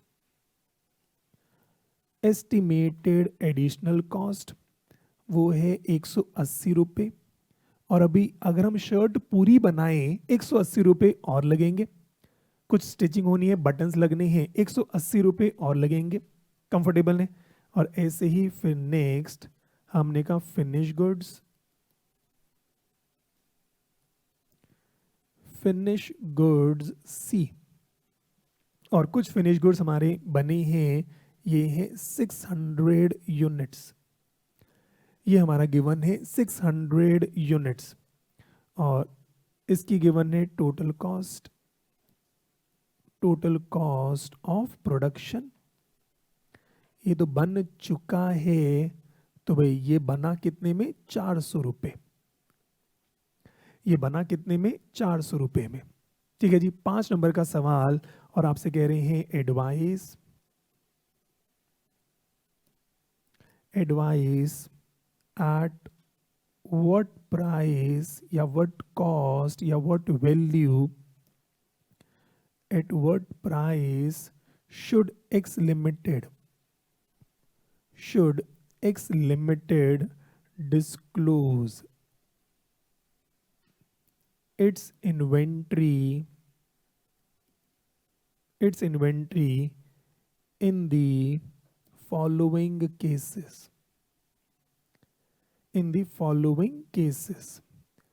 paper में नॉर्मली एक ही केस आता है, मैं दोनों केसेस करवा रहा हूँ, तो पेपर में अगर आएगा 10 नंबर का जो है आना चाहिए, पर इतना आता नहीं, तो एक केस आपको गिवन होगा। मैं दोनों केसेस करवा रहा हूँ। Case one NRV of finish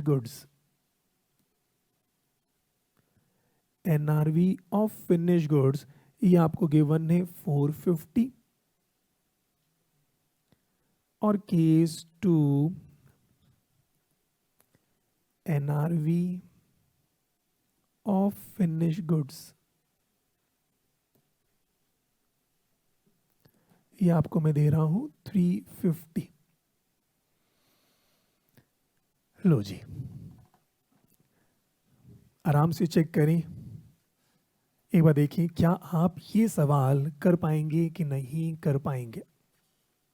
लो भाई, आराम से जो है चेक कर लें। पेपर का 5 नंबर का अभी तक का जो पुराना ट्रेंड था, ये सवाल 5 नंबर का जो है आता था। रॉ मटेरियल ए की वैल्यूएशन करनी है, सेमी फिनिश गुड बी की वैल्यूएशन करनी है, फिनिश गुड सी की वैल्यूएशन करनी है। कितनी वैल्यू पर? बैलेंस शीट पर आपके प्रॉफिट एंड लॉस स्टेटमेंट में जो है इन्वेंट्री दिखानी है। लो जी, एक बार आप चेक कर लें, क्या आप कर पाओगे या नहीं कर पाओगे, या साथ साथ करना चाहोगे? हाँ 453। हाँ, ये मेरा एनआरवी मैं निकाल कर ही दे दिया, तो ये मेरा क्या है? Selling price minus cost. NRV मैंने आपको निकाल कर जो है दे दी है। चलो ऐसे करते हैं, साथ साथ ही शुरू जो है पहला सवाल कर लेते हैं। लो जी, तो भाई स्टेटमेंट showing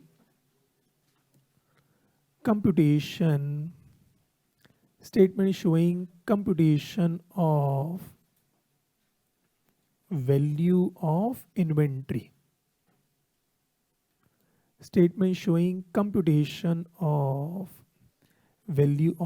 inventory, ठीक है जी। तो भाई शुरू करते हैं। सबसे पहले किसके निकालें? Finish good. तो भाई सबसे पहले हम फिनिश गुड से ही शुरू करते हैं। तो हमने कहा फिनिश गुड्स,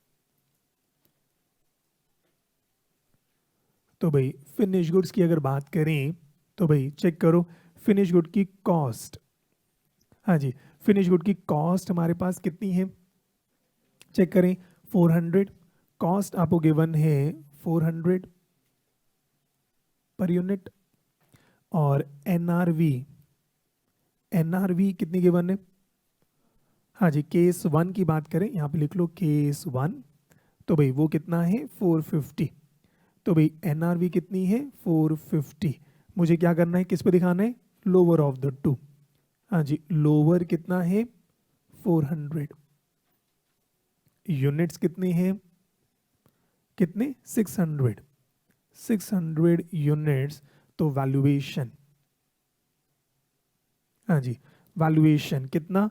600 यूनिट। किस पर दिखाना है? 400 के हिसाब से कितना आएगा? 2,40,000। तो आउटर कॉलम एक बना लेते हैं, 2,40,000। तो एक आउटर कॉलम जो है हमने बनाया, ये कितना आया? 2,40,000। कंफर्टेबल है? 1-2 नंबर इसके जो है हो गए, ठीक है। और आगे बढ़े। अब मुझे ध्यान से बताओ सेकंड, हाँ जी सेकंड। अब मैं आता हूं रॉ मटेरियल। अब दिल मत तोड़ना, रॉ मटेरियल। हाँ जी, रॉ मटेरियल की बताएं किस पर दिखाना है? कॉस्ट। कॉस्ट कितनी है? रॉ मटेरियल की कॉस्ट आपको गिवन है, ये कितनी है? 100। कॉस्ट कितनी है? 100। मुझे किससे कंपेयर करना है?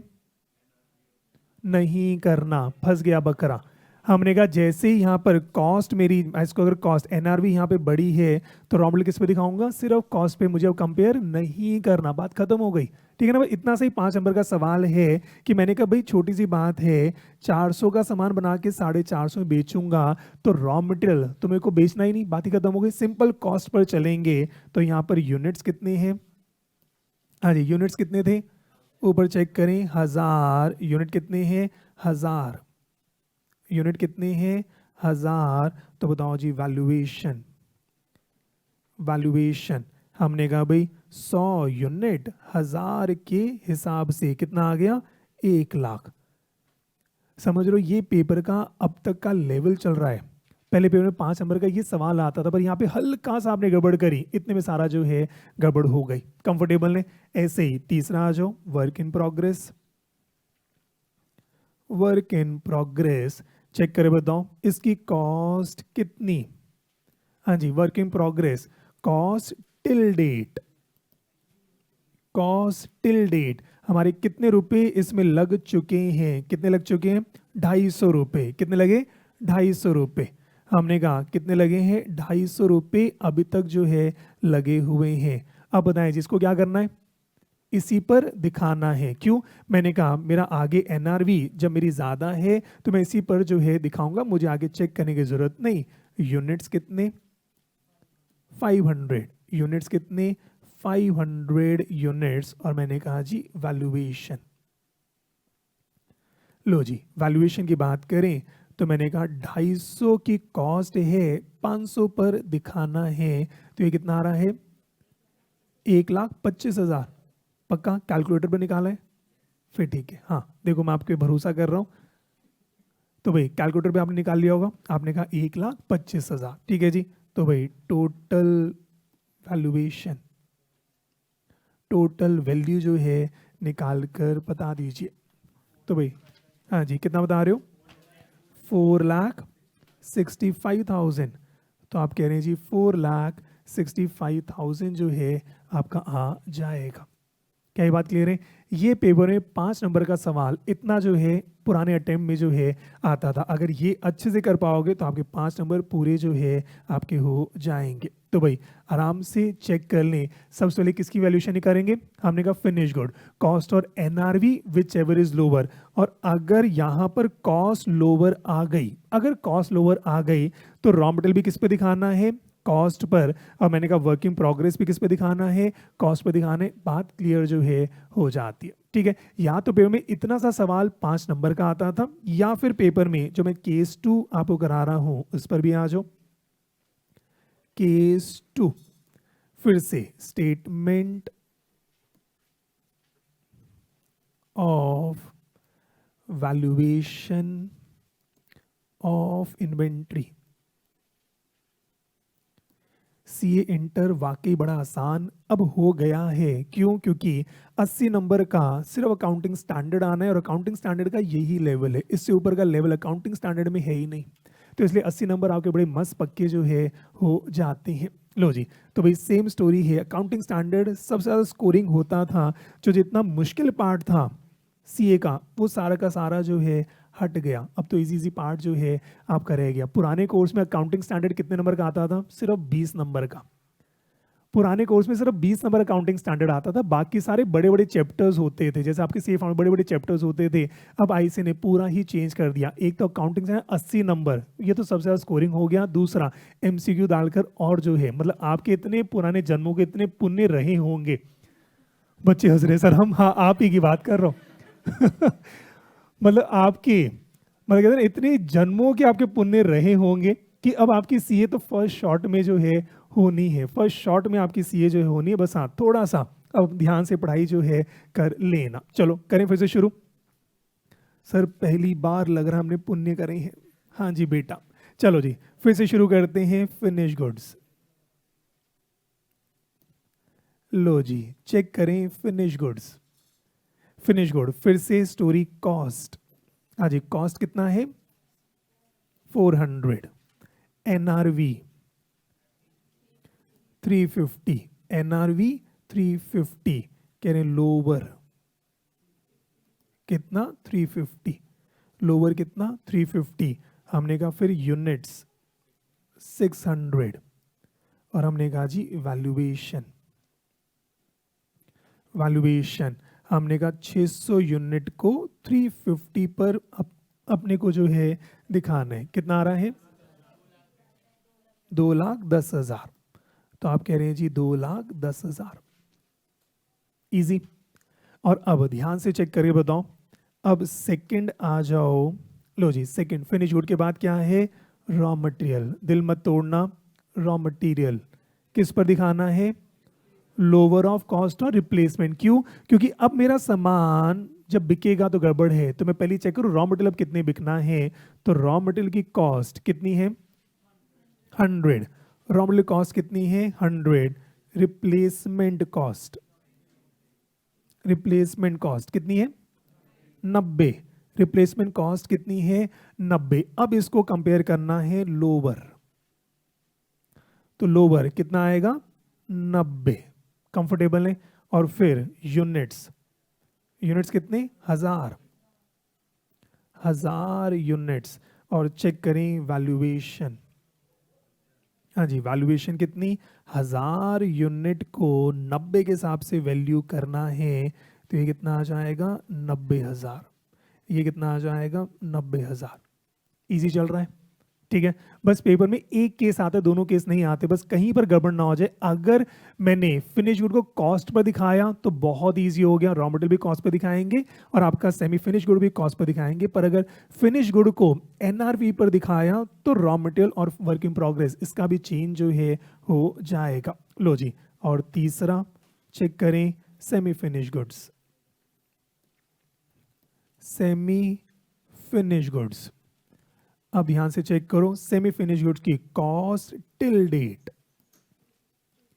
कितनी बता रहे हो? 250। अब इसकी मुझे क्या निकालनी है? एनआरवी। एनआरवी कैसे निकालूंगा? पहले मैंने कहा एक्सपेक्टेड या estimated selling price, estimated selling price of finish good.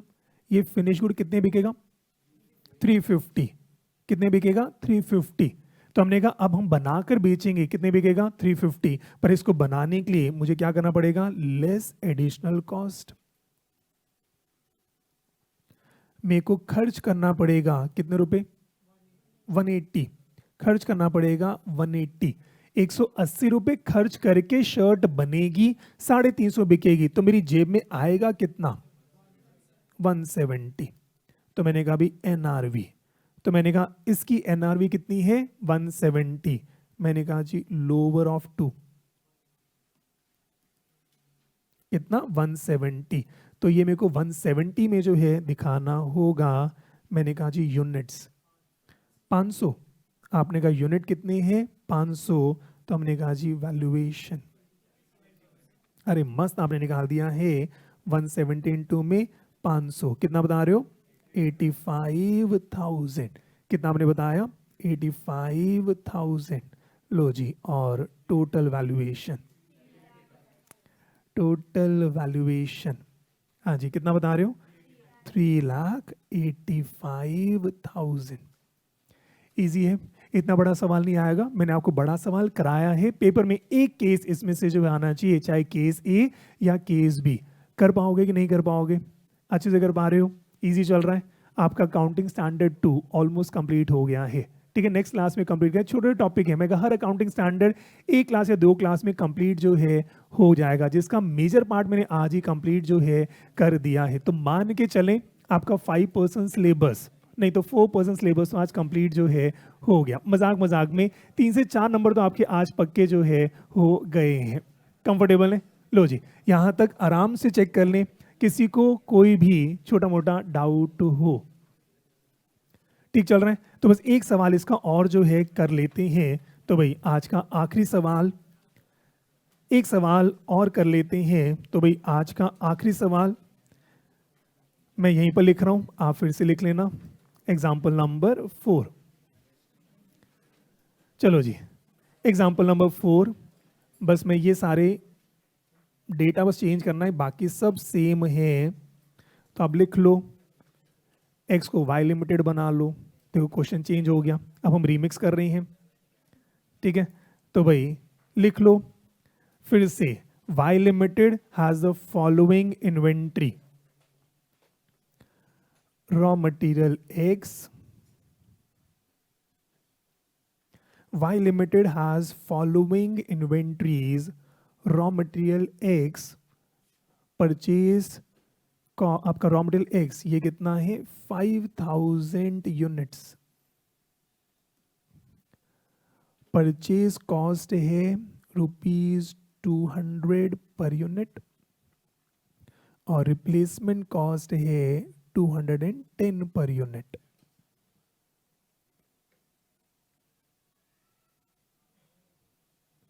Online बच्चा पूछ रहे सर हमारे सवाल में सर वो नहीं लिखेंगे एज पर AS2, हाँ वो सारा लिखना है, ठीक है। तो यहाँ पर आपका पूरा ये आएगा, as per accounting standard 2 finish good are valued at cost और लोअर ऑफ कॉस्ट और NRV, ठीक है। यहाँ पर ये जरूर लिख देना, बस मैं थोड़ा स्किप जो है कर दिया था। उसके बाद फिर यहाँ पर क्या आएगा, since finish good is valued at cost therefore raw material will be valued at cost. ऐसे यहाँ पर since finish good is valued at cost work in progress will be valued at cost. फिर यहाँ पर केस 2 में आएगा, पहले तो वही finish good are valued at lower of cost और NRV।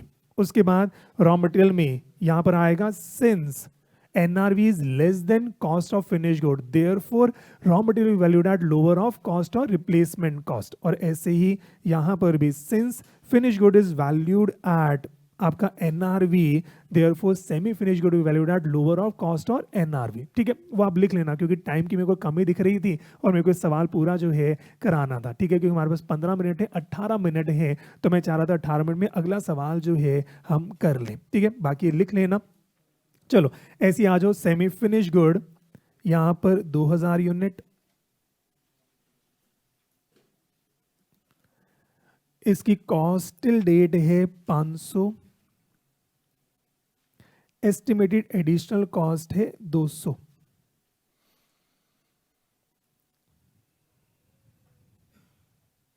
ठीक है जी।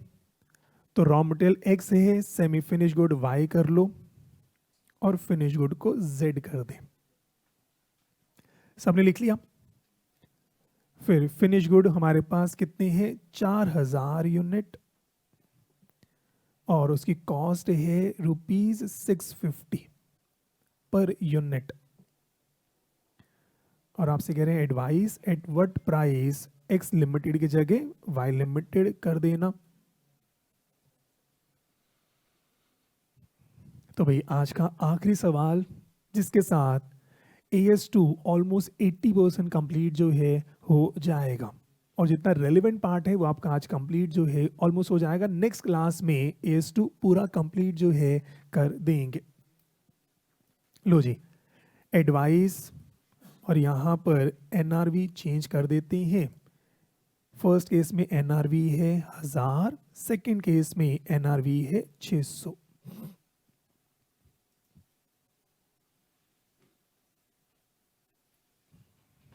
चलो जी, अब आप सॉल्व करें और मेरे को आंसर बताना शुरू करें।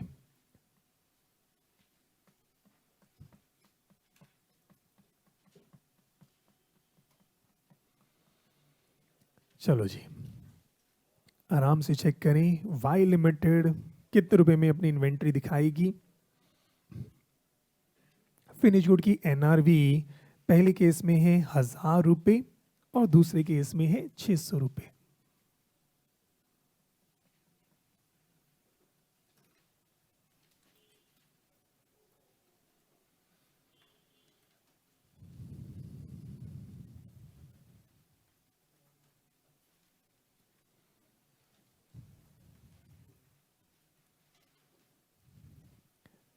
लो जी, सबने लिख लिया। चलो जी, आराम से कोशिश करें। मेरे को पूरी उम्मीद है आप इसको अच्छे से सॉल्व कर लेंगे। और क्वेश्चन करते समय एक चीज़ का बेहद ध्यान, चेहरे पे हल्की सी मुस्कान। तो भाई अच्छे से मुस्कुरा लें। आपके 4 नंबर तो कंफर्म पक्के हो गए। 3 से 4 नंबर तो कंफर्म आपके पक्के जो है हो गए।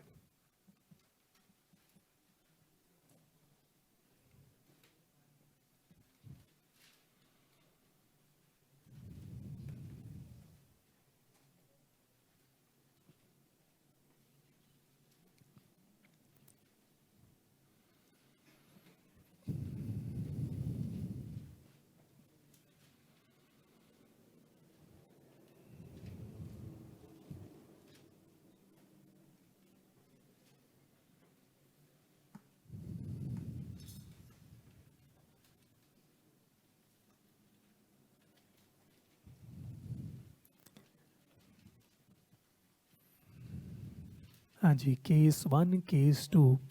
अच्छा आंसर निकाल लिए। केस 1 नीचे लिखना शुरू करूं। अच्छा केस 1 ऐसे कर लेते हैं, रॉ मटेरियल वर्किंग नहीं, पहले फिनिश गुड्स आप मुझे बताना शुरू कर दें। फिनिश गुड का आंसर कितना आ रहा है? अच्छा आपने बता दिया 26 लाख।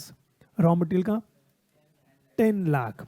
उसके बाद फिनिश गुड्स का 10 लाख।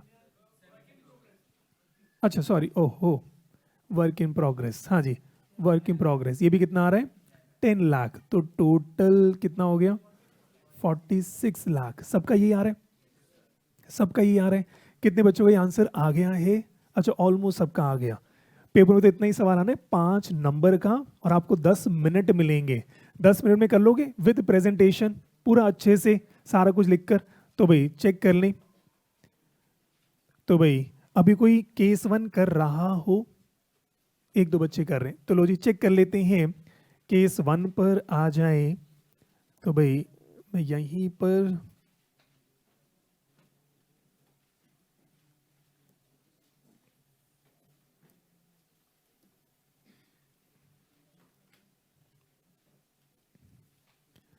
लो जी, तो भाई आराम से चेक कर लें। तो भाई फिनिश गुड्स पर आए, फिनिश गुड की हमारी कॉस्ट कितनी है? 650। कॉस्ट कितनी है? 650। एनआरवी कितनी है? 1000। एनआरवी कितनी है? 1000। किस पर दिखाएंगे? 650 में। यूनिट्स मेरे पास कितने हैं? हाँ जी, यूनिट्स मेरे पास कितने हैं? 4000। यूनिट मेरे पास कितने हैं? 4000 यूनिट। तो वैल्यूएशन करना है 4000 यूनिट को 650 के हिसाब से, कितना आ रहा है? 26 लाख। तो भाई 26 लाख जो है आपका आ रहा है। 26 लाख जो है ये मेरा जो है आ रहा है। कंफर्टेबल है? तो भाई और यहाँ पे लिख लेना finish good is valued at lower of cost और एनआरवी, ये लिखना जरूरी है। Finish good is valued at lower of cost और एनआरवी। इसके बाद फिर रॉ मटेरियल पर आए, तो रॉ मटेरियल की कॉस्ट मेरे पास कितनी है? 200 रुपये। कॉस्ट कितनी है? 200 रुपये। और क्योंकि मैंने इसको कॉस्ट पर दिखाया है तो रॉ मटेरियल किस पर दिखाएंगे? कॉस्ट पर ही जो है दिखाएंगे। और रॉ मटेरियल कितने यूनिट्स हैं? 5000। तो वही 5000 यूनिट वैल्यूएशन करनी है। 200 इंटू में 5000, ये कितना आ गया? 10 लाख। और नीचे लिख लेना since finish good is valued at cost therefore raw material will be valued at cost. Comfortable है? ऐसे ही वर्क इन प्रोग्रेस पर आ जाएं तो कॉस्ट टिल डेट हमारे पास कितना है? 500। कितने यूनिट मेरे पास है? 2000। कितने मेरे पास है? 2000। तो 500 को 2000 से मल्टीप्लाई करा, ये कितना आ गया? 10 लाख। और ये 10 लाख, 10 लाख 20, और ये 26, कितना हो गया? 46 लाख। तो भाई ये हमारे पास कितना आ गया? 46 लाख। आई होप सबने कर लिया, कंफर्टेबल है? इसमें किसी को कोई भी छोटा मोटा चिन्ना मिन्ना डाउट हो? इजी चल रहा है? लो जी केस 2 अभी आप सब कर रहे हैं या कर लिया है? कर लिया। ऐसा कोई बच्चा जो कर रहा हो? अच्छा सबने कर लिया, बहुत ही बढ़िया, आप तो एक्स्ट्रा इंटेलिजेंट हो गए हैं। लो जी, तो भाई केस 2 की अगर बात करें, दिस वाज केस 1। केस 2 बताओ जी, फिनिश गुड किस पे आ दिखा रहे हो? 24 लाख। सबका यही आंसर आ रहा है? अच्छा रॉ मटेरियल 10 लाख। सबका यही आ रहा है? ठीक है। वर्क इन प्रोग्रेस 8 लाख, ये आपका आया। और ये कितना बन रहा है? 42 लाख। सबका ये आंसर आ रहा है? लो जी, तो ये तो पेपर का टफेस्ट सवाल आप सबने जो है ना फटाफट जो है कर लिया है। तो भाई चेक करें, तो केस 2 चेक करें, यहीं पर फिर से करके देख लेते हैं। तो भाई केस 2 की अगर बात करें तो लो जी, एक बात देख भी लो, अगर किसी का आंसर चेंज आया हो तो भाई आराम से चेक कर लें हमारा केस 2। लो जी, तो भाई हमारे केस 2 पर जो है आ जाएं, केस 2।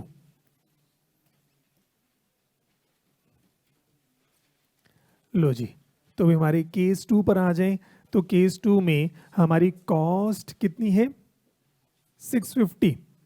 तो भी केस 2 में हमारी कॉस्ट कितनी है? 650। एनआरवी कितनी है? 600। लोअर कितना आया? 600। यूनिट मेरे पास कितने हैं? 4000। कितने हैं? 4000। तो 4000 यूनिट को किससे मल्टीप्लाई करना है? 600 से। ये कितना आ गया? 24 लाख। आई होप सबने कर लिया। और क्योंकि मैंने एनआरवी पर दिखाया है, एनआरवी पर दिखाया, इसका मतलब फिनिश की वर्थ खत्म हो गई, इसलिए अब मैं रॉ मटेरियल को भी चेक करूंगा इसकी वर्थ कितनी है। तो कॉस्ट कितनी है? 200 पर बिकने जाएगा तो 210 पे बिकेगा। मैं किस पे दिखाऊंगा? 200 पे। Do not anticipate any gain. Comfortable ने? और मैंने कहा यूनिट मेरे पास कितने हैं? 5000। तो भाई 5000 यूनिट 200 के हिसाब से ये कितना हो गया? 10 लाख। ये हमारा कितना आ गया? 10 लाख। और नीचे लिख लेना, since finish good has been valued at NRV therefore raw material will be valued at lower of cost और रिप्लेसमेंट कॉस्ट। ठीक चल रहा है? लो जी, और ऐसे ही चेक करो सेमी फिनिश गुड, हमने कॉस्ट टिल डेट मेरे पास कितना है? 500 रुपये। ठीक है जी। एस्टिमेटेड अगर बेचने जाऊंगा तो कितने बिकेगा? 600 रुपये में। उसके लिए मुझे खर्चा कितना करना पड़ेगा? 200 रुपये। तो आज उसकी वर्थ कितनी है? 400 रुपये। लोअर कितना हो गया? 400। 500 की कॉस्ट है पर आज उसकी वर्थ कितनी है? 400। और कितने यूनिट है मेरे पास इसके? 2000। कितने यूनिट है मेरे पास इसके? 2000। वैल्यूएशन करनी है 2000 यूनिट को 400 के हिसाब से वैल्यू करना है। ये कितना हो गया? 8 लाख। ये मेरा कितना आ गया? 8 लाख। ठीक है जी। और टोटल वैल्यूएशन कितनी हो गई? 42 लाख। टोटल वैल्यूएशन हमारी कितनी हो गई है? 42 लाख जो है हमारी हो गई है। ठीक है जी। कितने बच्चों का है? बिल्कुल सही आ गया है, ऑलमोस्ट सबका।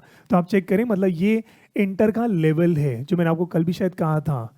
Clearing inter examination is comparatively far easier than clearing CA foundation, क्योंकि अब तो वैसे ही बहुत इजी है। 30 नंबर का एमसीक्यू आना है, बाकी 70 नंबर का सब्जेक्टिव जो है आना है। और AS2 से ऑब्जेक्टिव आएगा, वो हमने ऊपर जो है चेक किया। सब्जेक्ट आएगा वो भी सारा अच्छे से जो है चेक कर लिया है। सिर्फ मेरे को 2 मिनट और दे दें, जो मैंने लिखवाया बस उसकी एक टेबल जो है आपके लिए बनवा देता हूँ। तो भाई सारा हो गया। बस आज जितना हमने पढ़ा है एक बार उसको समराइज कर देते हैं। लो जी, आज जितना हमने पढ़ा एक बार। हाँ भाई, ऑनलाइन वाले बच्चे भी कह रहे हैं सर हाँ बड़ा मस्त जो है हो गया है। ठीक है, ऑनलाइन जितनों का भी आंसर आ गया मेरे को हमेशा थम्स अप जो है दे दिया करो, और अगर आंसर नहीं आया तो थम्स डाउन भी जो है दे सकते हो। लो जी, तो एक बार लिख लेते हैं। लो जी, आज हमने जितना पढ़ा उसकी समरी। भाई आज हमने जो पढ़ा है उसकी एक समरी छोटी सी जो है बना लेते हैं। तो लो जी, चेक करो, छोटी सी समरी कह रहे हैं एनआरवी ऑफ फिनिश गुड्स। तो भाई जिन बच्चों को कंसेप्ट में दिक्कत रही, रट्टा मारना है, फॉर्मूला दे देता हूं। NRV of finish good is greater than और equal to cost of finish goods. अगर ऐसा हुआ, NRV of finish good is greater than और equal to cost of finish good, तो मुझे ध्यान से बताओ फिनिश गुड्स को हम किस पर वैल्यू करेंगे? हाँ जी, फिनिश गुड्स को हम किस पर वैल्यू करेंगे? Cost per. कंफर्टेबल ने? फिर मुझे बताओ रॉ मटेरियल को किस पर वैल्यू जो है करेंगे? हाँ जी, ये भी किस पर करेंगे? Cost per. और हमने कहा जी वर्क इन प्रोग्रेस को किस पे वैल्यू करेंगे? हमने कहा जी कॉस्ट पर। तो भाई अच्छे से समझा भी दिया और एक टेबल भी बना ली, कल को हम इसको याद करना चाहें याद भी जो है कर लेते हैं। ऐसे ही अब अगर NRV of finish goods, NRV of finish good अगर ये कम हो गई कॉस्ट ऑफ फिनिश गुड्स से, ये कम हो गई कॉस्ट ऑफ फिनिश गुड्स से, तो अब मुझे बताओ फिनिश गुड को किस पे दिखाओगे? NRV। किस पर दिखाओगे? NRV पर। और जैसे फिनिश गुड को NRV पर दिखाया, रॉ मटेरियल किस पे दिखाओगे? लोअर ऑफ, लोअर ऑफ, ध्यान रखना बच्चा का रिप्लेसमेंट नहीं, रिप्लेसमेंट नहीं, लोअर ऑफ कॉस्ट और रिप्लेसमेंट कॉस्ट, बस ये ध्यान रखना। तभी पहले एग्जांपल में लोअर था रिप्लेसमेंट, इस वाले एग्जांपल में लोअर क्या था? कॉस्ट। तो लोअर ऑफ कॉस्ट और रिप्लेसमेंट इस पर जो है दिखाना है। और वर्क इन प्रोग्रेस किस पे दिखाओगे? लोअर ऑफ कॉस्ट और NRV, लोअर ऑफ कॉस्ट और NRV, लोअर ऑफ कॉस्ट और NRV। लो जी, क्या ये बात अच्छे से समझ आती है? लो जी, तो भाई आराम से चेक करें। इसके साथ अकाउंटिंग स्टैंडर्ड 2 ऑलमोस्ट 80% कंप्लीट हो गया। नेक्स्ट क्लास में अकाउंटिंग स्टैंडर्ड 2 जो है हमारा कंप्लीट जो है हो जाएगा। उनको माइक जो है, एक बार उनको माइक जो है दे दें। सर वो लेस देन होगा। ओहो, ठीक है ठीक है, हाँ बच्चे ने कहा सर आपने गड़बड़ कर दी, यहाँ पर इक्वल टू नहीं आएगा, सॉरी, यहाँ पर क्या रहेगा? सिर्फ लेस देन जो है रहेगा। Thank you so much. तो हमने ग्रेटर देन और equal to first column, less than अगर आया तो सेकंड कॉलम जो है आ जाएगा। कंफर्टेबल चल रहा है? तो आज का होमवर्क क्या रहेगा? सिर्फ इतना ही अच्छे से रिवाइज जो है करना है, इतना अच्छे से बस रिवाइज जो है करते चले जाना और आपका सिलेबस बड़ा मस्त कंप्लीट जो है होता जो है जाएगा। सिर्फ चेक करें हमारा जो सिलेबस है, अगर मैं ऊपर बताऊं एक छोटा सा आइडिया, 80 नंबर 80 मार्क्स का अकाउंटिंग स्टैंडर्ड आना है। कितने AS हैं? 27 AS हैं। तो जरा एक बार 80 डिवाइड बाय 27 अगर आप करें तो कितना आ रहा है? 80 डिवाइड बाय 27 अगर आप करें कितना आ रहा है? 2.96 रफली 3 नंबर। तो मान के चलो अकाउंटिंग स्टैंडर्ड सारे आएंगे और हर accounting standard on an average 3 number का जो है आना चाहिए। कोई 5 नंबर आएगा, कोई 4 नंबर, कोई 3 नंबर, कोई 2 नंबर, कोई 1 नंबर, सारे के सारे अकाउंटिंग स्टैंडर्ड हमारे पेपर में जो है आने चाहिए। तो ऑन एन एवरेज अगर बात करें तो 3 नंबर की तैयारी हर अकाउंटिंग स्टैंडर्ड जो है आप ये करवाता जो है चला जाएगा। ठीक है, चलो फिर आज के लिए इतना ही जो है रखते हैं। Thank you so much, keep smiling, God bless you and I love you all, bye bye.